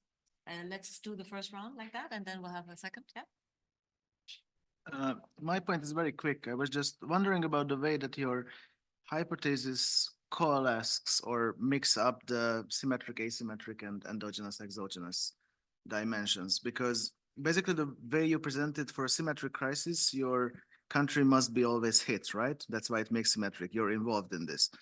But the questionnaire items that you're using are always only asking about another country. So to me, it seems that the index, the dependent variable, is constructed only of opinions on asymmetric crisis, right?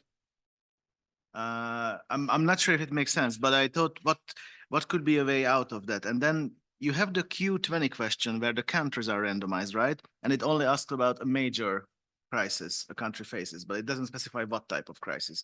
So I thought maybe checking that question as a robustness check could help you to disentangle the exogeneity and the endogeneity, because like I do sign up to the part that, I don't know, the depth is more endogenous than the earthquake. I have no issue or quibble with that. But then maybe if you can disentangle that from with the other question, which is only about a major crisis, which would be still asymmetrical, then you would probably put these two strings a bit apart. I'm not sure if it makes sense.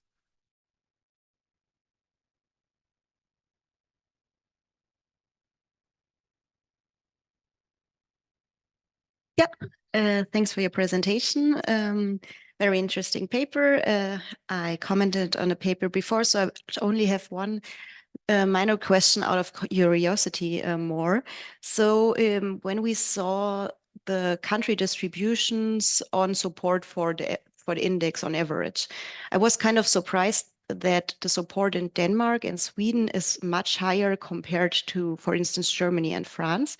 And I was wondering here for this country whether this is driven by a specific component of the index. So maybe you can tell us a bit more about this.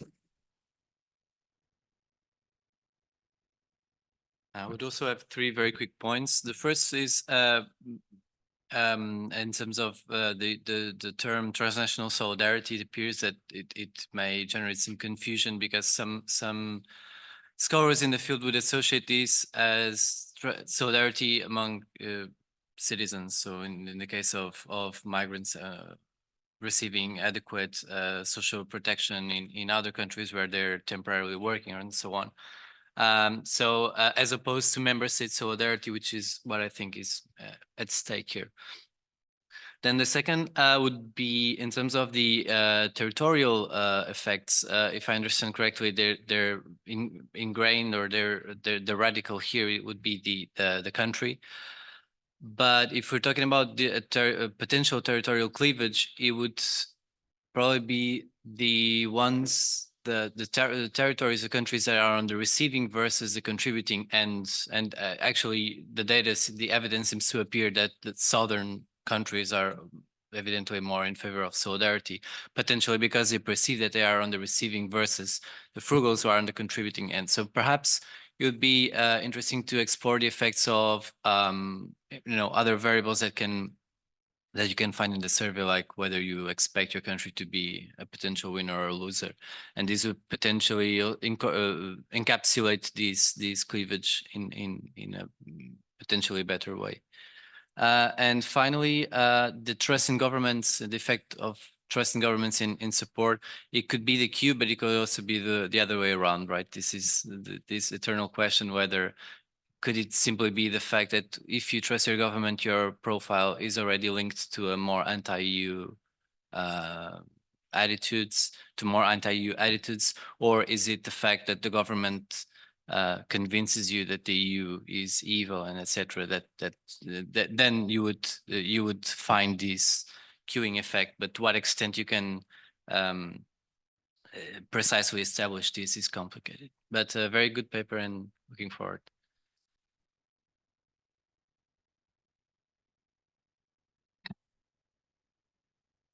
Yeah, Daniel, very good observation. I also realized this. The crises are all asymmetrical. And that raises the question whether we should just talk about exogenous and endogenous. But we have variation in terms of symmetry. We have the periods. And you have a more symmetrical period and a more asymmetrical period. And actually the solidarity behaves as expected if you look across periods. So that would be my tentative answer. I will ask you about your proposal afterwards. Anne-Catherine, Denmark and Sweden versus Germany and France. It's a good question. I mean, it's hard to say. We have in the paper, we have crisis-specific graphs where you see how the different countries behave in crisis-specific graphs, but I can't answer this specific difference, but the frugals are just frugal in every period across crises, and military attacks there, Sweden and Finland, less so Denmark. They move in the direction of more solidarity because they want to join NATO and things like that. So there, Sweden is really different from the Netherlands and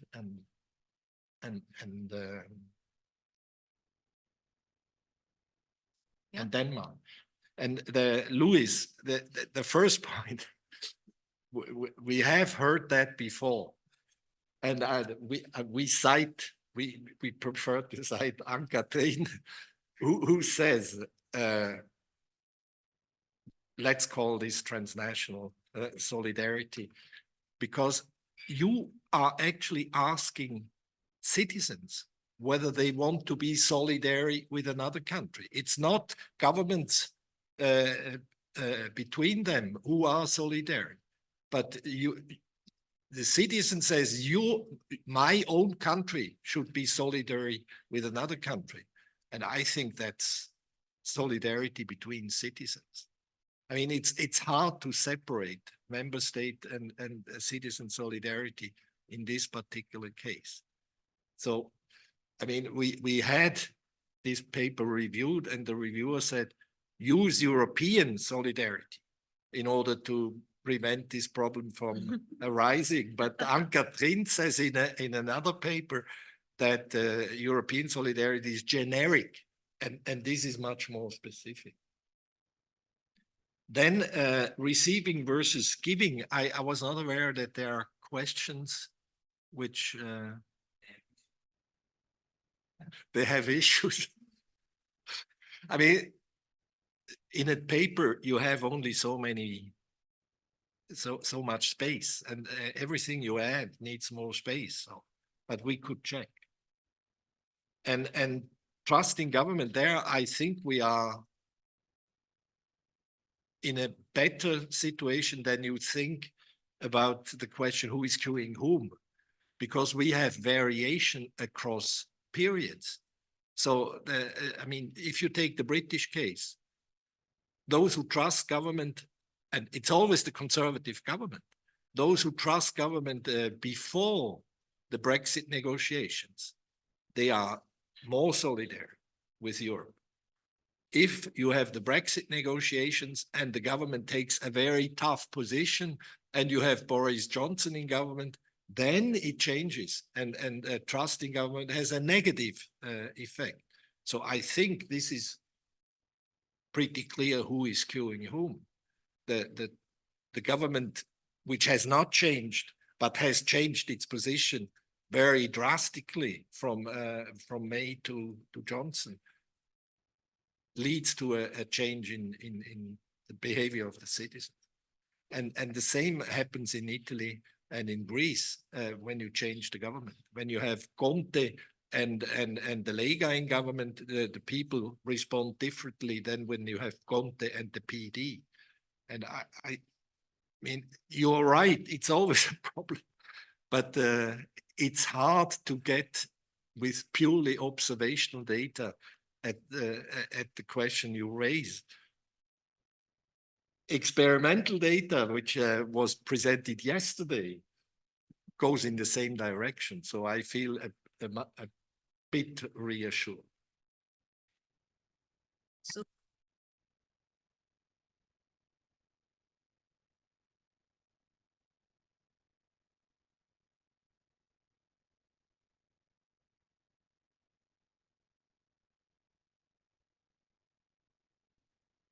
Yes, I really like the Karamani puzzle, but I have some questions regarding the empirical data. So, and especially regarding the DV. So in the paper, you call it an index, but in the presentation, you refer to the fact that it's a good scale. But I wonder whether it's really a good scale. But because, yeah, first of all, immigration is part of the immigration crisis is part of the index. So, and afterwards you use immigration as a functional cleavage. So, if I understood it correctly, I would do at least a robustness test and take out the immigration crisis from the DV. Maybe the strong effects of immigration is somehow triggered by the way you constructed the DV, and yeah, and furthermore, I'm really a big fan of functional equivalence testing. So I wonder whether whether all the items, okay, they are dichotomous items, I think. If you check this for the different countries, whether they have the same meaning. I don't know if it's possible with dichotomous items, but yeah, in a way, I think it's a rather crude dependent variable in the way that I assume that many people will say, yeah, okay, I want to support, but conditional on. And all these things, of course, you lose somehow in when you add all these crises together. So I wanted, and also I want to see the distribution of the scale. So I tend to think, maybe I'm too optimistic, but that it's that there is is skewed very strongly towards people saying you have 5 crises, agreeing on all 5. I don't. So what is it really appropriate to I don't know which kind of regression you use, but these are all nitty-gritty technical things.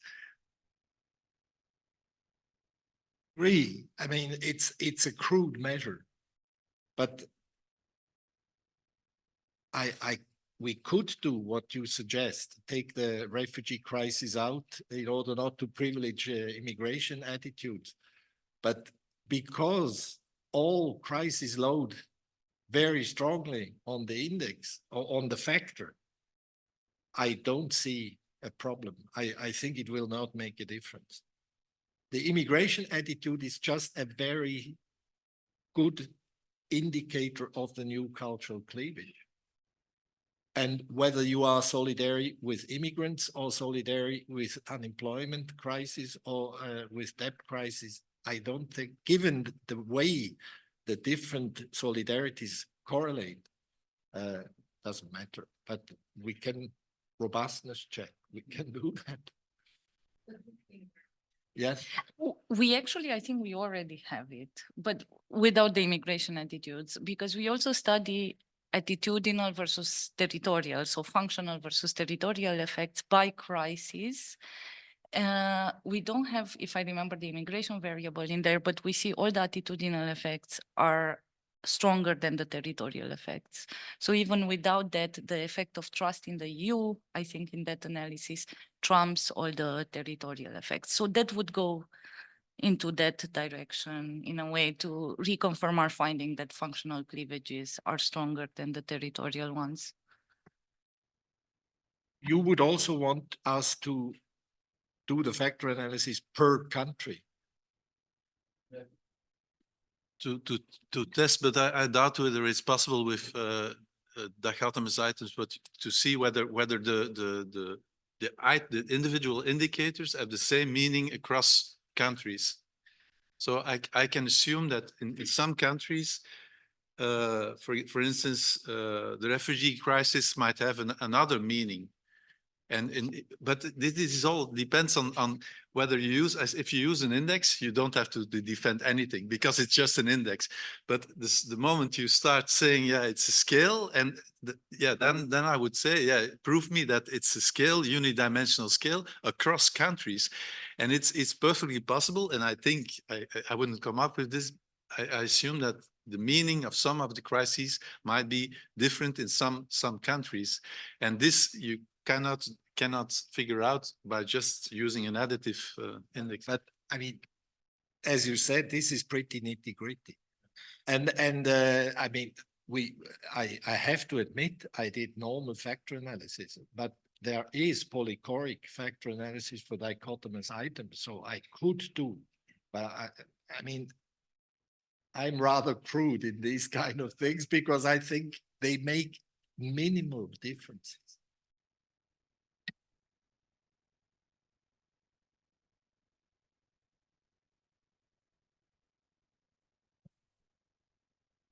Okay, yeah, sure.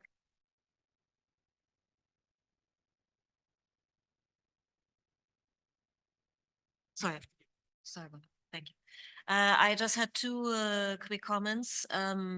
You emphasize, I think you emphasize on the talk in particular, that this is solidarity to other citizens. So in your comment to Louis, it is not about cross-country solidarity or governmental solidarity, but it's citizens. So why shouldn't then trust in other people matter here? I mean, isn't that a fundamental attitude that you should test here? It might not fit neatly into your, did you actually call this cleavages, functional cleavages and territorial cleavages? So that's a cleavage, it's okay? Okay, okay.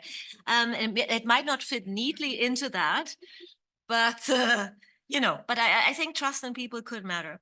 On the queuing effect, I think I would like to see stronger evidence of it. And I just want to know, how do you expect the queuing effect to work? Does it work on everybody in the country and public opinion more generally as you measure it now, and then you have a distinction also for people who trust the government, but, or do you expect it? I mean, I think theoretically we need to talk about that, or do you expect it to work only for those who support the government? But then you say, but then you look at who trusts the government, which is also different from supporting the government. Yesterday you said in another panel that when you actually look at the voters for the government, you don't find the effect. So why is that? Is there No, or a limited effect or whatever? So I did the analysis, and the analysis gives the same results, okay. but it's just neater if you do with trust.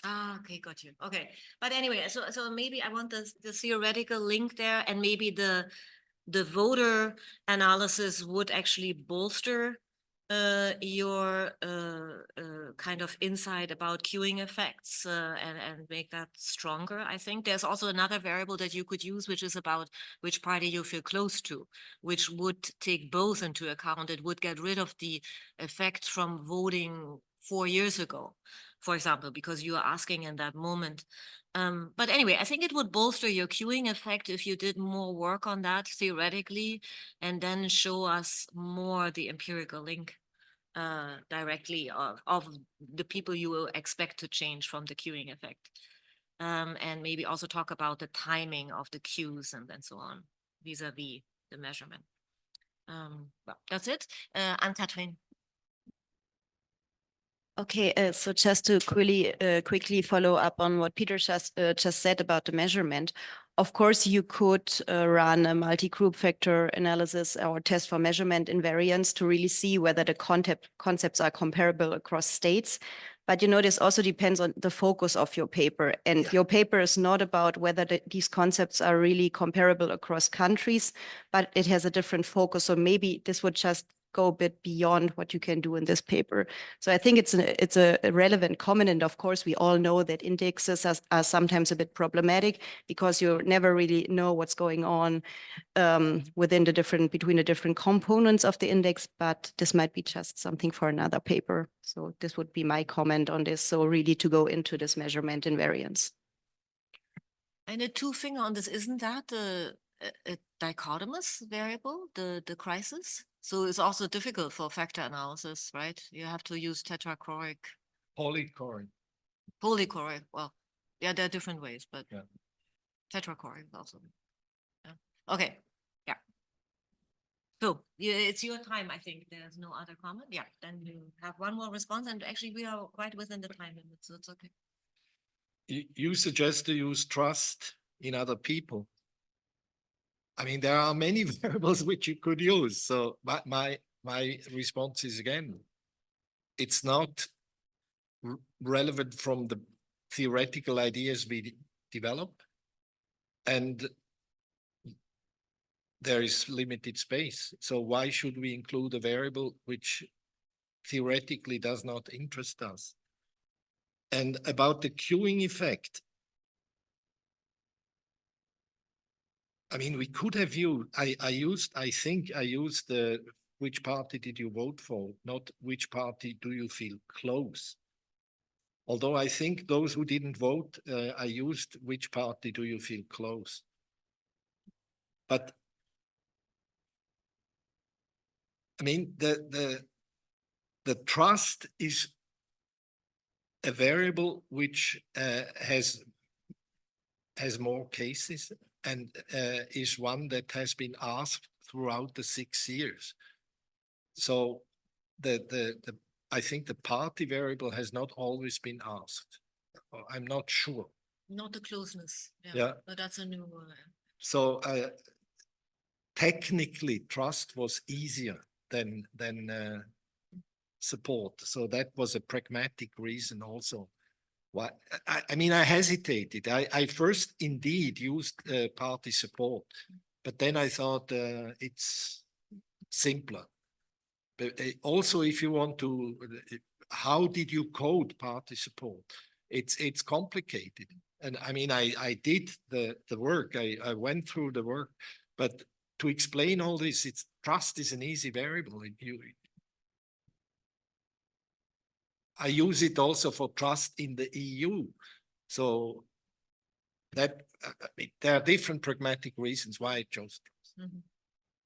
Okay, so welcome to our last presentation for today, and also welcome to everyone who's participating online. And I'm very happy that Alessandro also made it to our presentation. So he is also here to answer together with me, of course, all your questions you have for us after the presentation. So I want to talk to you today about our current paper, which has the title, Here Comes the Flood, Past Crisis Experiences and Future Climate Solidarity.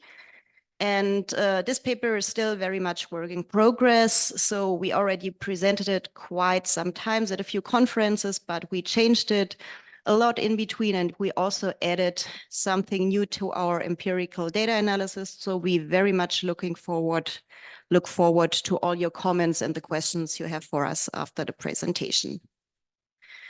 So what is the situation where we started from when we thought about working on this paper?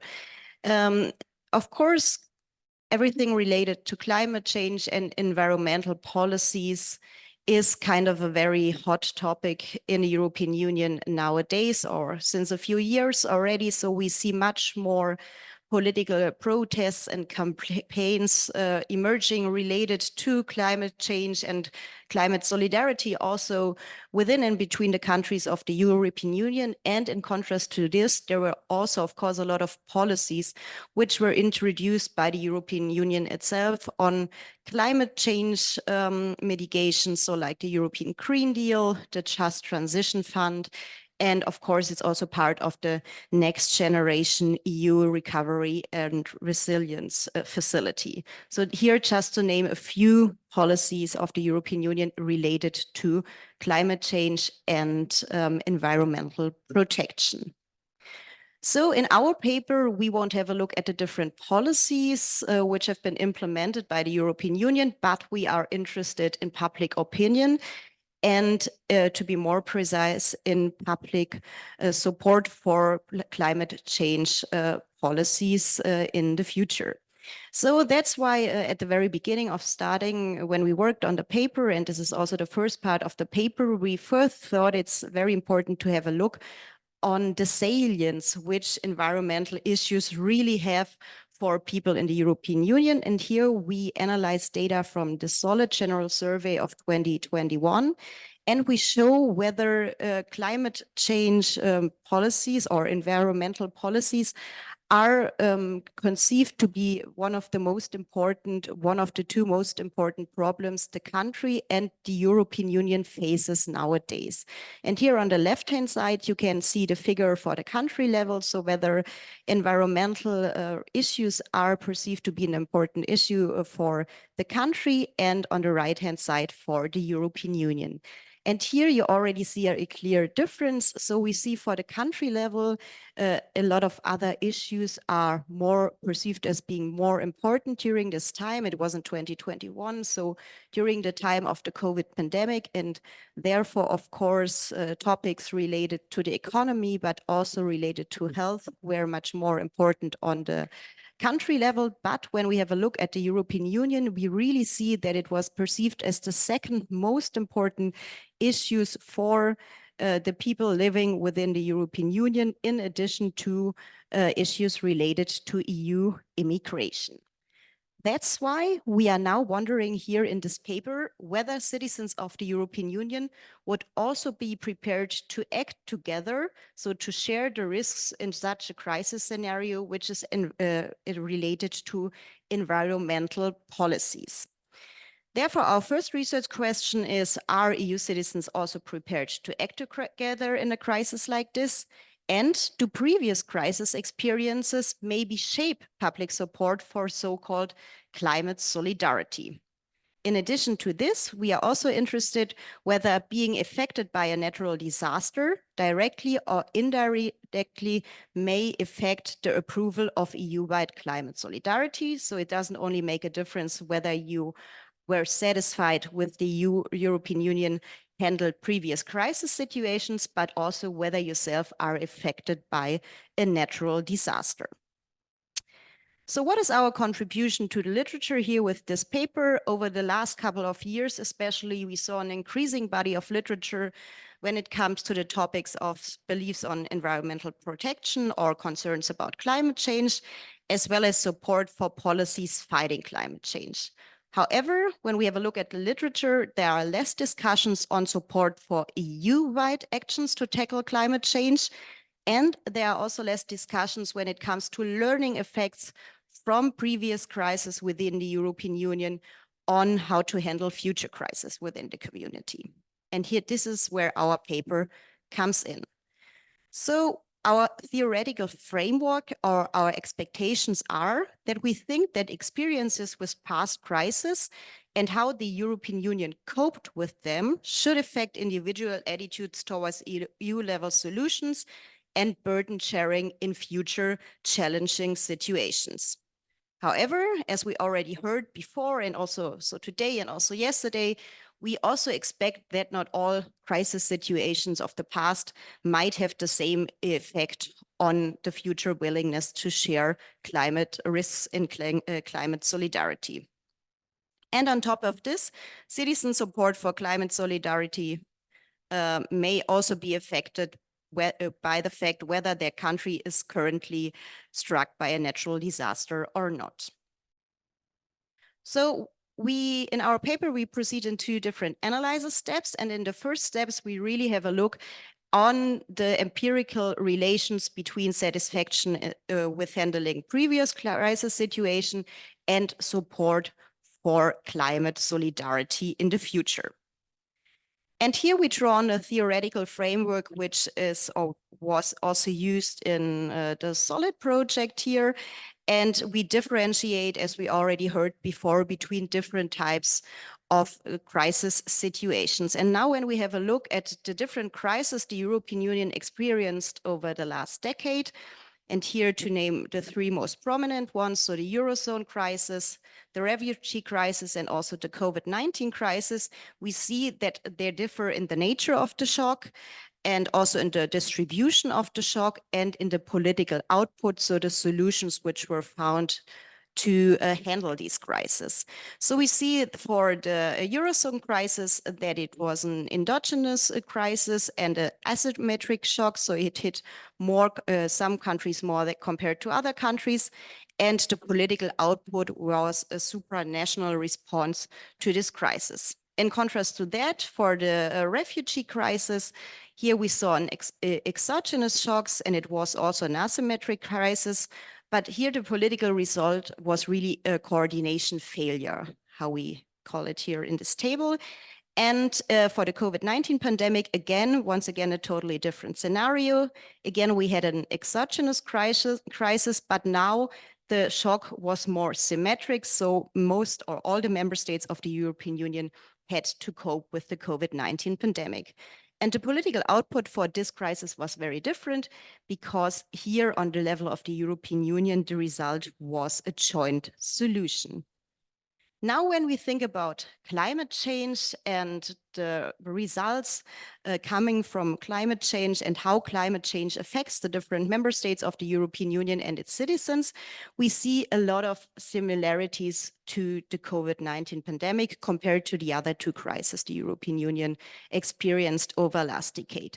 So when it comes of the results following from climate change like natural disasters, these are also exogenous shocks, and climate change also might hit all the countries of the European Union at some point. So it's also perceived as a symmetric instead of an asymmetric shock. Of course, we don't know the political output here yet because we are at the very beginning of this climate crisis, but the future will tell how the European Union handles this crisis together. Since the climate crisis shows the most similarities compared to the COVID-19 pandemic, our theoretical expectation is therefore that the higher the satisfaction with EU performance in the COVID-19 crisis, the higher the public support for climate solidarity, irrespective of satisfaction in other crisis scenarios. So we really assume that citizens in the European Union will think about the experiences of the COVID-19 pandemic, how the European Union handled this crisis, how competent it was in handling this crisis, and from this, thinks about how it would handle the climate crisis in the future, or whether the European Union should act together in this specific crisis situation. In contrast to this, our second hypothesis would be that no association should be found between satisfaction with EU performance in the Eurozone and the refugee crisis and public support for what we call climate solidarity.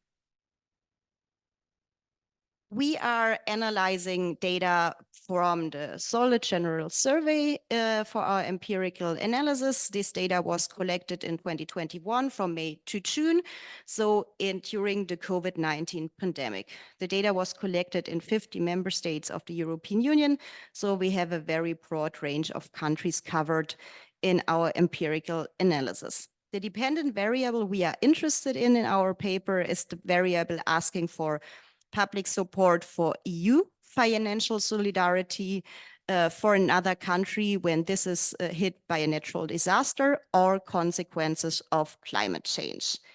Since these two variables are dummy variables, we run logistic regression analysis.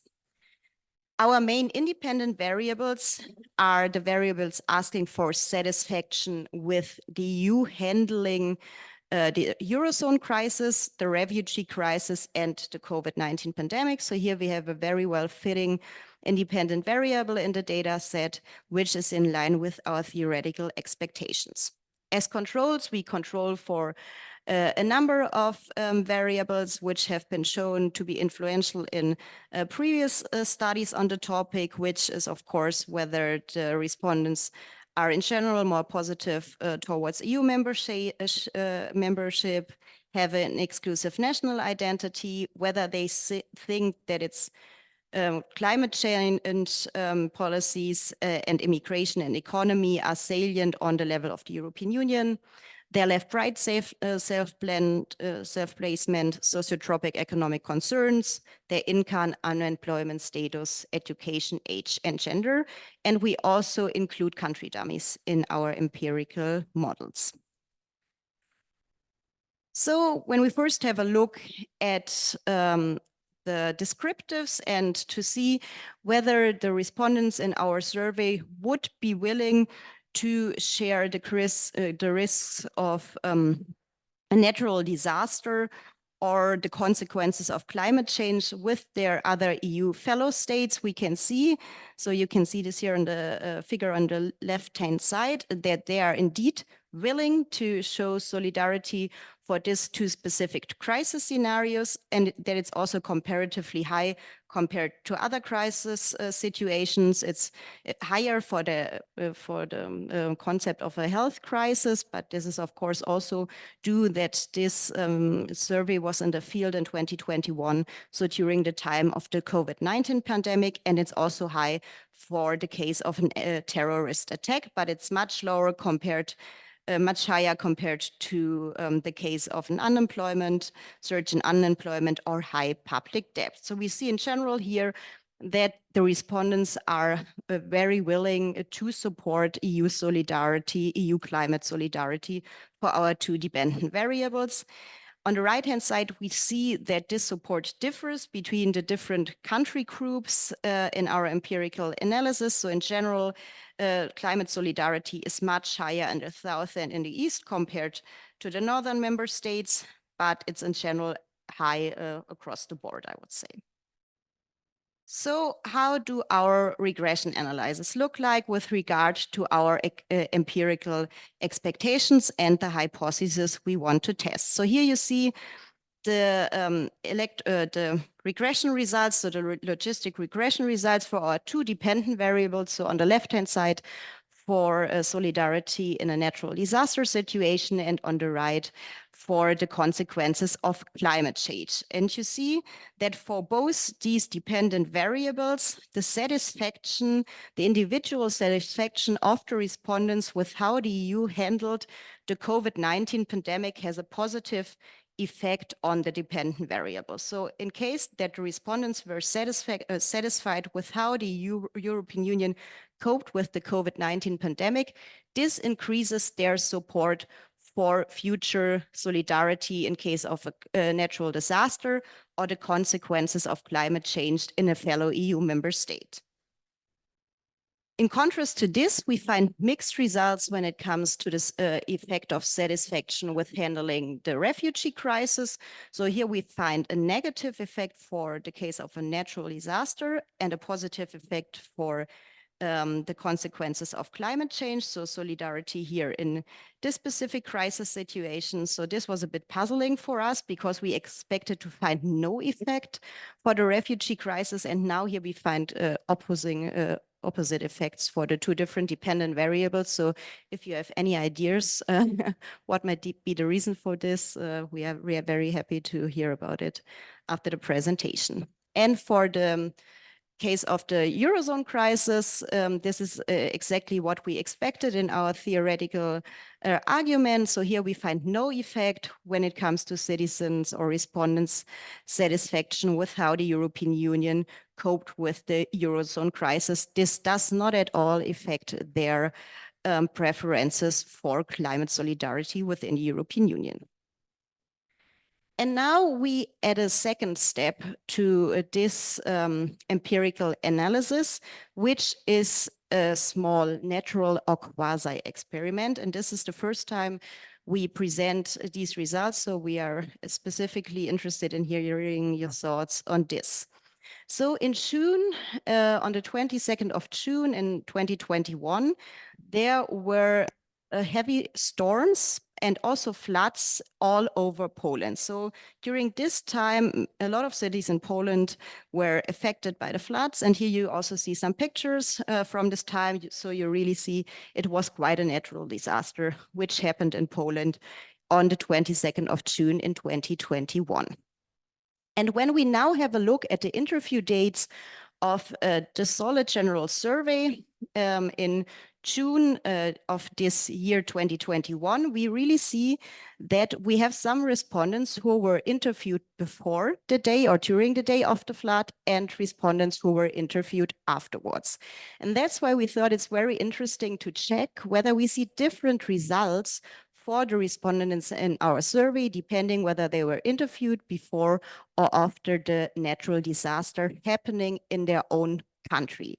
And here our hunch was to the expectation that maybe those respondents who were interviewed after the disaster took place, so after the heavy floods in Poland, that they might be more willing to share future climate solidarity compared to the respondents who were interviewed before, because they were much more aware that a crisis like this could also hit their country at some point. However, our results for this second empirical step are very much the opposite.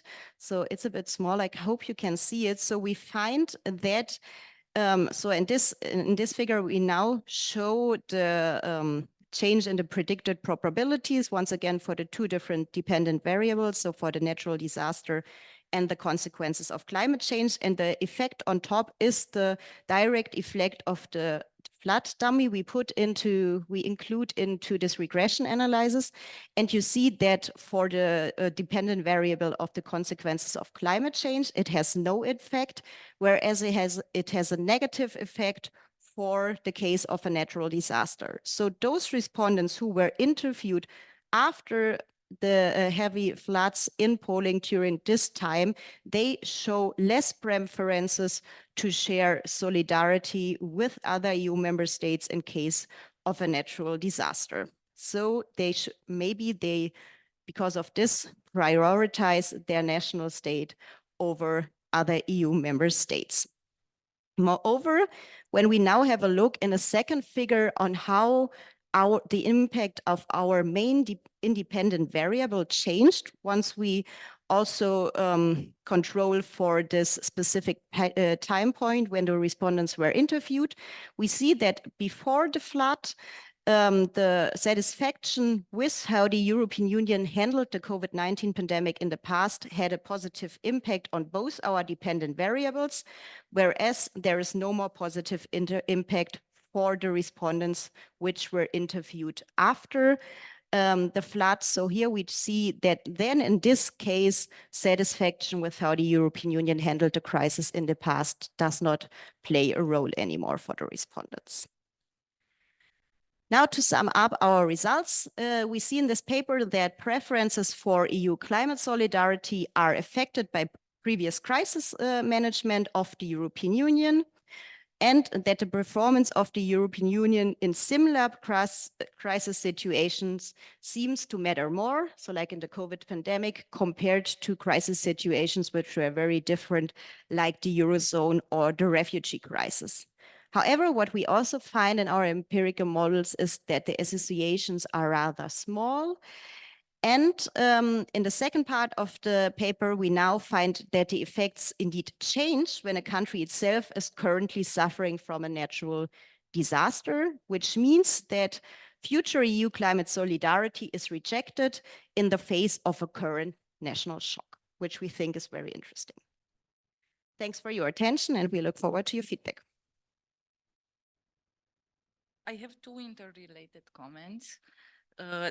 And I think the second one touches upon this effect that you got in the first part of the analysis that go in opposite directions. And I think that's because rather than capturing the satisfaction variable, rather than capturing something about the type of crisis, it might capture actually more about the type of response. So what you get is those that favor joint EU policy, they cannot obviously be satisfied with how the EU handled the refugee crisis or how the EU handled the Eurozone crisis as they were in the COVID crisis. So this association between the satisfaction with the COVID crisis and wanting the EU to do more might be because actually the independent variable and the dependent variable measure the same thing, basically, favoring joint EU policy. But that being said, the other issue is it's actually the dissatisfied ones that make the dissatisfied part mixes two different groups, mixes those that are dissatisfied but want a joint EU response and those that are dissatisfied and do not want a joint EU response. So I think that might be the reason why you get these opposite effects for the refugee crisis. And there's actually a variable in the Solid General survey that also taps into whether you want the EU to take a more active role, a less active role, and so on and so forth in the exact same crisis that you have here. It's not exactly favoring joint solutions, but a more active role, you could say it's probably highly correlated with favoring joint solutions. So perhaps you might want to split your satisfaction variable by the other variable and try to disentangle this kind of mixed groups and see whether it's really satisfaction with with the result of the crisis, or does it have something to do with the characteristics of the crisis? Thanks. Thank you. I find the paper very interesting. I think you probably need to theorize climate change a bit more, and besides the two characteristics that make it similar to the COVID crisis, I think there are several characteristics that make it very different. So one is that it's an erosion crisis, so the consequences are in the future, and the consequences are also a little bit uncertain depending on what we do until then. Right now, it seems to be symmetric because we don't know who will be affected and how much. So now you have this kind of insurance principle, like we don't know who's being affected, so I feel more solidaristic. But in the future, if we might see that there are certain regions that are being affected more, especially economically, right? Like maybe Southern European countries will be affected in their wine production and so on. So it may become asymmetric in the future, even if it seems symmetric now. So this might change in the future. And then the third factor is that climate change by its nature requires a joint response. So not in mitigation, but in prevention, you know, with COVID and so on, you could say you need a little bit of a joint response to coordinate border closures or things like that. But in climate change, you know, if only one country slows down emissions, it doesn't do anything. Like you definitely need a joint response. So I think this just theoretically changes the dynamics a bit more than the characteristic that you looked at.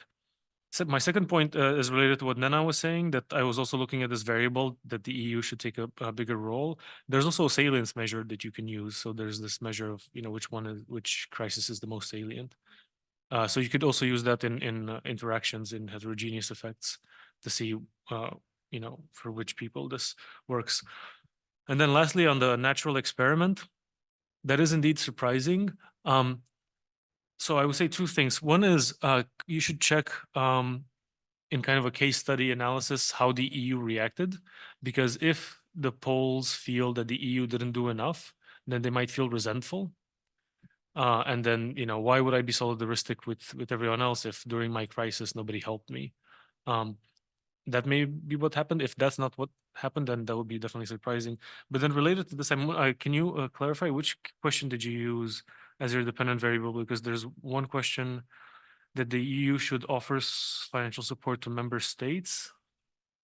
Dependent variable.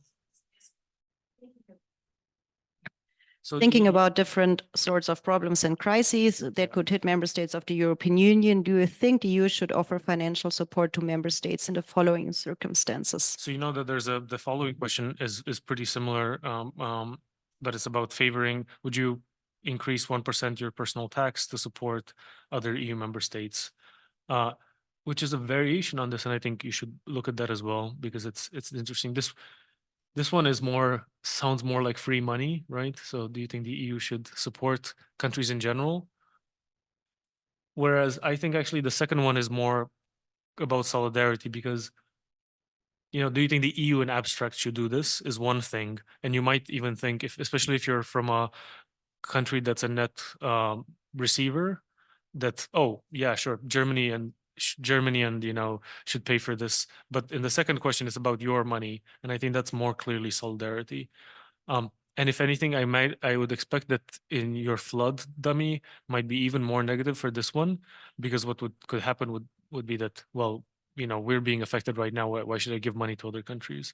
But I think you should do it because it's easy and it's there.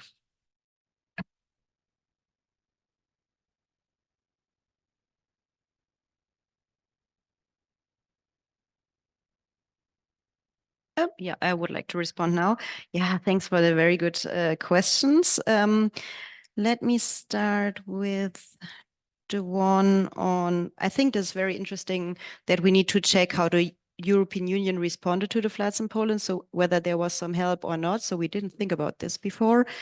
This is very relevant. Ale, would you maybe like to say something about empirical models, because you did a lot of robustness checks and maybe you already checked for the issues which were just raised here? Yes, especially regarding Nena's comment. Okay, the first general comment, I think is really interesting, and it's something that we are trying to disentangle. So the fact that those who are unsatisfied with how you performed during previous crises actually can mean different things in different crisis situations, and that's precisely the point. So the point is that how the questions was framed was a bit more specific. So how citizens were satisfied with the EU handled economic problems during a specific period of crisis.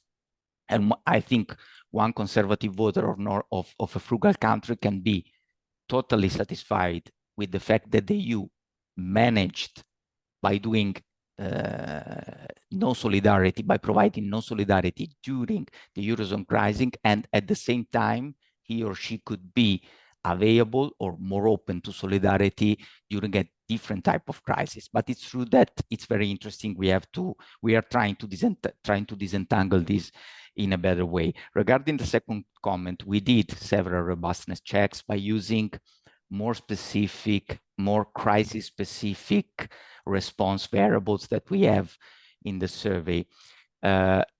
there are two main reasons why we prefer to stick with the solidarity, with the satisfaction variables. The one is that by asking the very same questions, the very same satisfaction question in the same battery in the survey, makes them totally comparable across crises, much more than using very specific and very crisis-specific items that we still used as robustness checks. The second is a methodological one. As you remember, crisis-specific modules were not asked to all national samples, while instead the satisfaction variable at the very beginning of the survey, yes. And so by using crisis-specific items, we reduce the number of observations a lot. Results remain basically the same. So we did it in the paper. We say it in the paper, and we presented the results in the appendix. But still, we think that it's much more useful, probably, given all the limitations, still present as main results those with satisfactions. Regarding Alex, yes, we tried. I think we tried in a very preliminary stage using as dependent variable the questions who asked whether respondents agree on one tax % increase. I remember that I tried also with this variable. In the end, we decided to use the general one, but it's true, we can provide as dependent variable, use this variable, or still use it as another robustness check.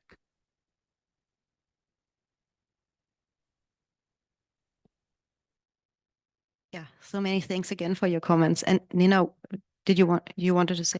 A very short two-finger clarification. So perhaps just to, in terms of the dissatisfaction, is not about the crisis specificity of dissatisfaction. It's the fact that dissatisfaction mixes those that want more and didn't get it, and those that do not like the EU and will say, Or they're we're not satisfied with the EU's response. And so those who want a joint EU response but didn't like the response, and those who don't want it at all. Okay, yeah.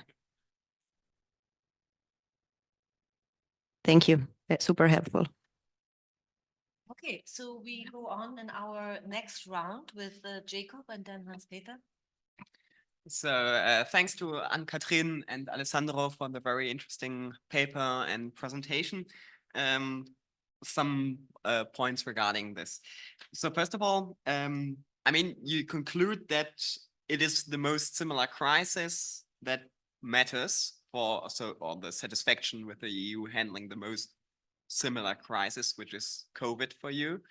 But I mean, it's also the one closest in time to the date of data collection, and it's probably, because it's still ongoing, the most salient one. And I don't think you can really disentangle whether it's actually the most similar, the most recent, or the most salient crisis that or satisfaction with the handling of that crisis that matters most. Then to Alexandro's point also on what really is the type of the climate crisis. I mean, first of all, it's not really a spontaneous shock. It's more slowly diffusing, and therefore maybe not exactly the same as other shocks where you can really place them in time in a sort of way. And it's also, I mean, for a single country, it's probably exogenous, but it's, as the Western European industrial countries, I mean, they have contributed to the development of this crisis. So in a way, it's also an endogenous crisis that we have with the climate crisis here. And finally, regarding your natural experiment, I was wondering whether fieldwork was affected by the natural disaster. So, I mean, if fieldwork cannot continue in some areas of Poland because, well, they are flooded, then this might affect who gets interviewed, and you may have compositional effects. So maybe you need to employ some kind of matching strategy between after the natural catastrophic event and before. Locality. Okay, thank you, Jacob and Hans-Peter. Yeah, I have two comments. The first one is simple. It's about your unexpected result of the experiment. Yeah, because it's what our resource hypothesis would have expected. So we have these contrasting hypotheses, and you had just one, but from the point of view of the resource hypothesis, it makes sense. And the other one is an elaboration of what Alex said. Actually, the climate change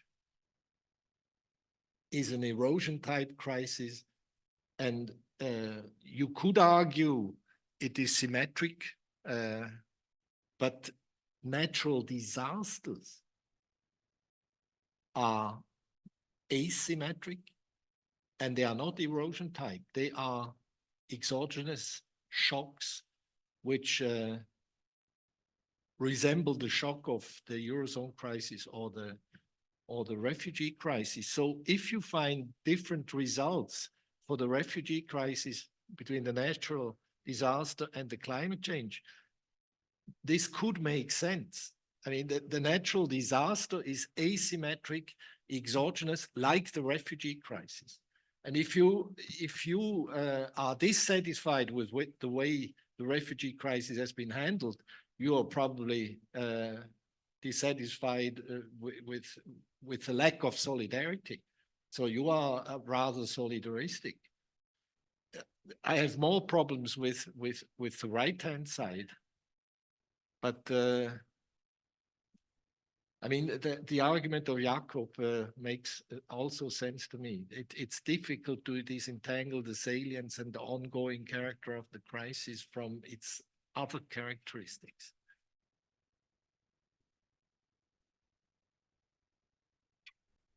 So if it is the resource hypothesis, then you should see this difference between the two questions, because with the question that they're using, it can't be resources, because the question is, should the EU help countries? So again, it's basically free money, right? Whereas in the second one, then it would be your own resources because it's your taxes. So you could test it by seeing the difference between the two questions. But may I add something I forgot? It's very short term, the effect of the experiment. So it's a few days later. And it could be that in the long run, this effect, because in the other cases, the refugee crisis has been passed. So it might also have something to do with short term.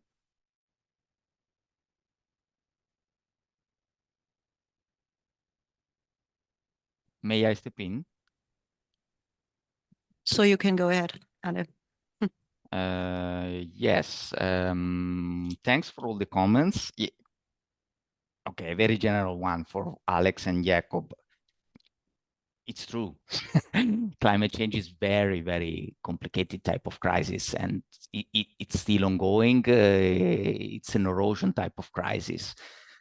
And so it's very hard to say it is similar to the COVID-19. What we try to do in the papers, in the theoretical frame, is try to show the fact that there are more similarities with this crisis than, of course, than with the others. And also time horizons. It's true, Jacob, this is part of it's an element that is affecting for true, and it's very difficult to disentangle, to isolate these aspects from the others. So we should consider this, simply admit and consider it. So it's true. One fact is that it is true that it is an erosion crisis. Yes, it is true that the consequences still are uncertain. Yes, but nowadays are for sure much more certain than what they were 5 years ago or before the EU started to tackle and cope with this crisis. So it's true that still it is an erosion ongoing crisis, but nowadays it's much less an erosion than before. Then for sure, 10 or 15 years ago, when environmental sustainability is not framed in terms of real climate change and the consequences of it. So, but it's true, it's very complicated. Thanks, Hans-Peter, for the insight regarding the results of refugee crisis related to natural disaster. I like it. I think it's something that came to my mind too. It's much more difficult in the case of the effects of climate change. The point is that the deservingness of these two dependent variables is very different. It's very vague. Ask solidarity for the consequences of the effects of for the consequences of climate change, and this is, we took into account this in the paper repeatedly.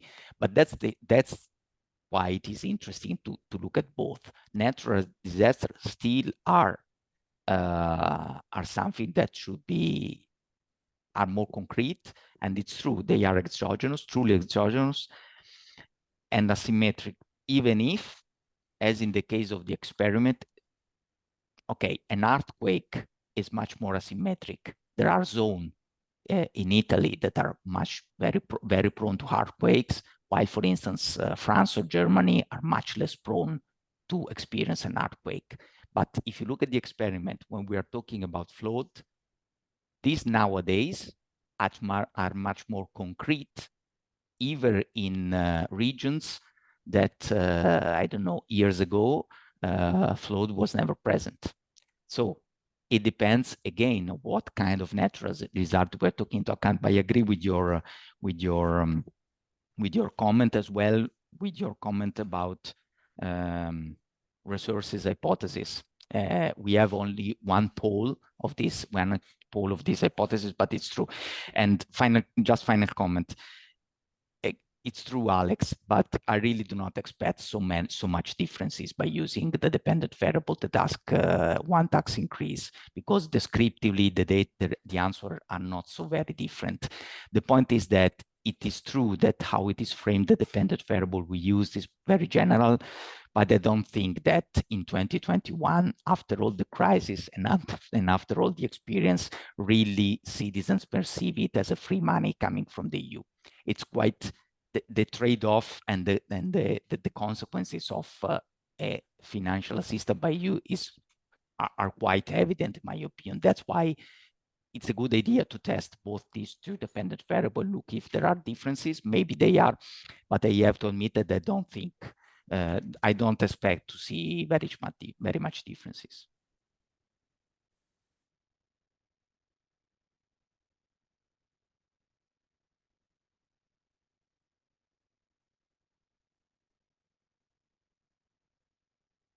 Yes, are there any comments online? There was one, but it was discussed by Alex as well. It was comment by Sophia, but Alex has the same thing. Okay, perfect. Thanks, Sophia. Peter. Yes, interesting and intriguing results. I have a question regarding so I had the impression that the variation, DV was rather limited. So in that respect, I wonder whether it could be driven by the fact that the explanations could be driven by the fact that you obviously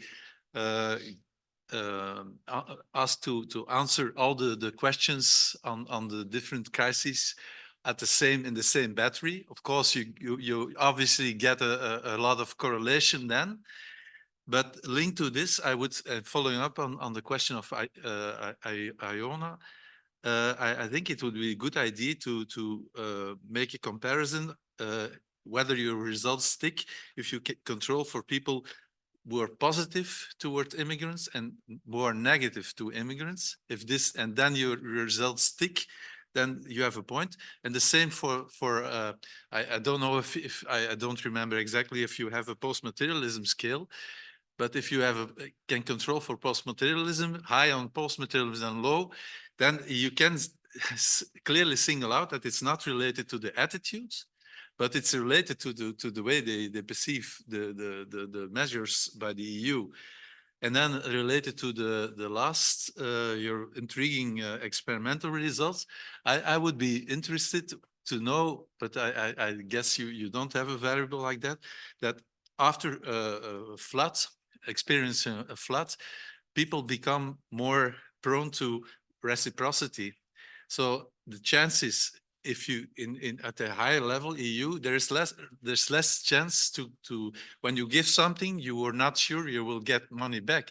In a crisis situation, you are more inclined to trigger to think in this respect. So I wonder whether you have some variable that could maybe you could bring this in the model, and maybe this is the explanation.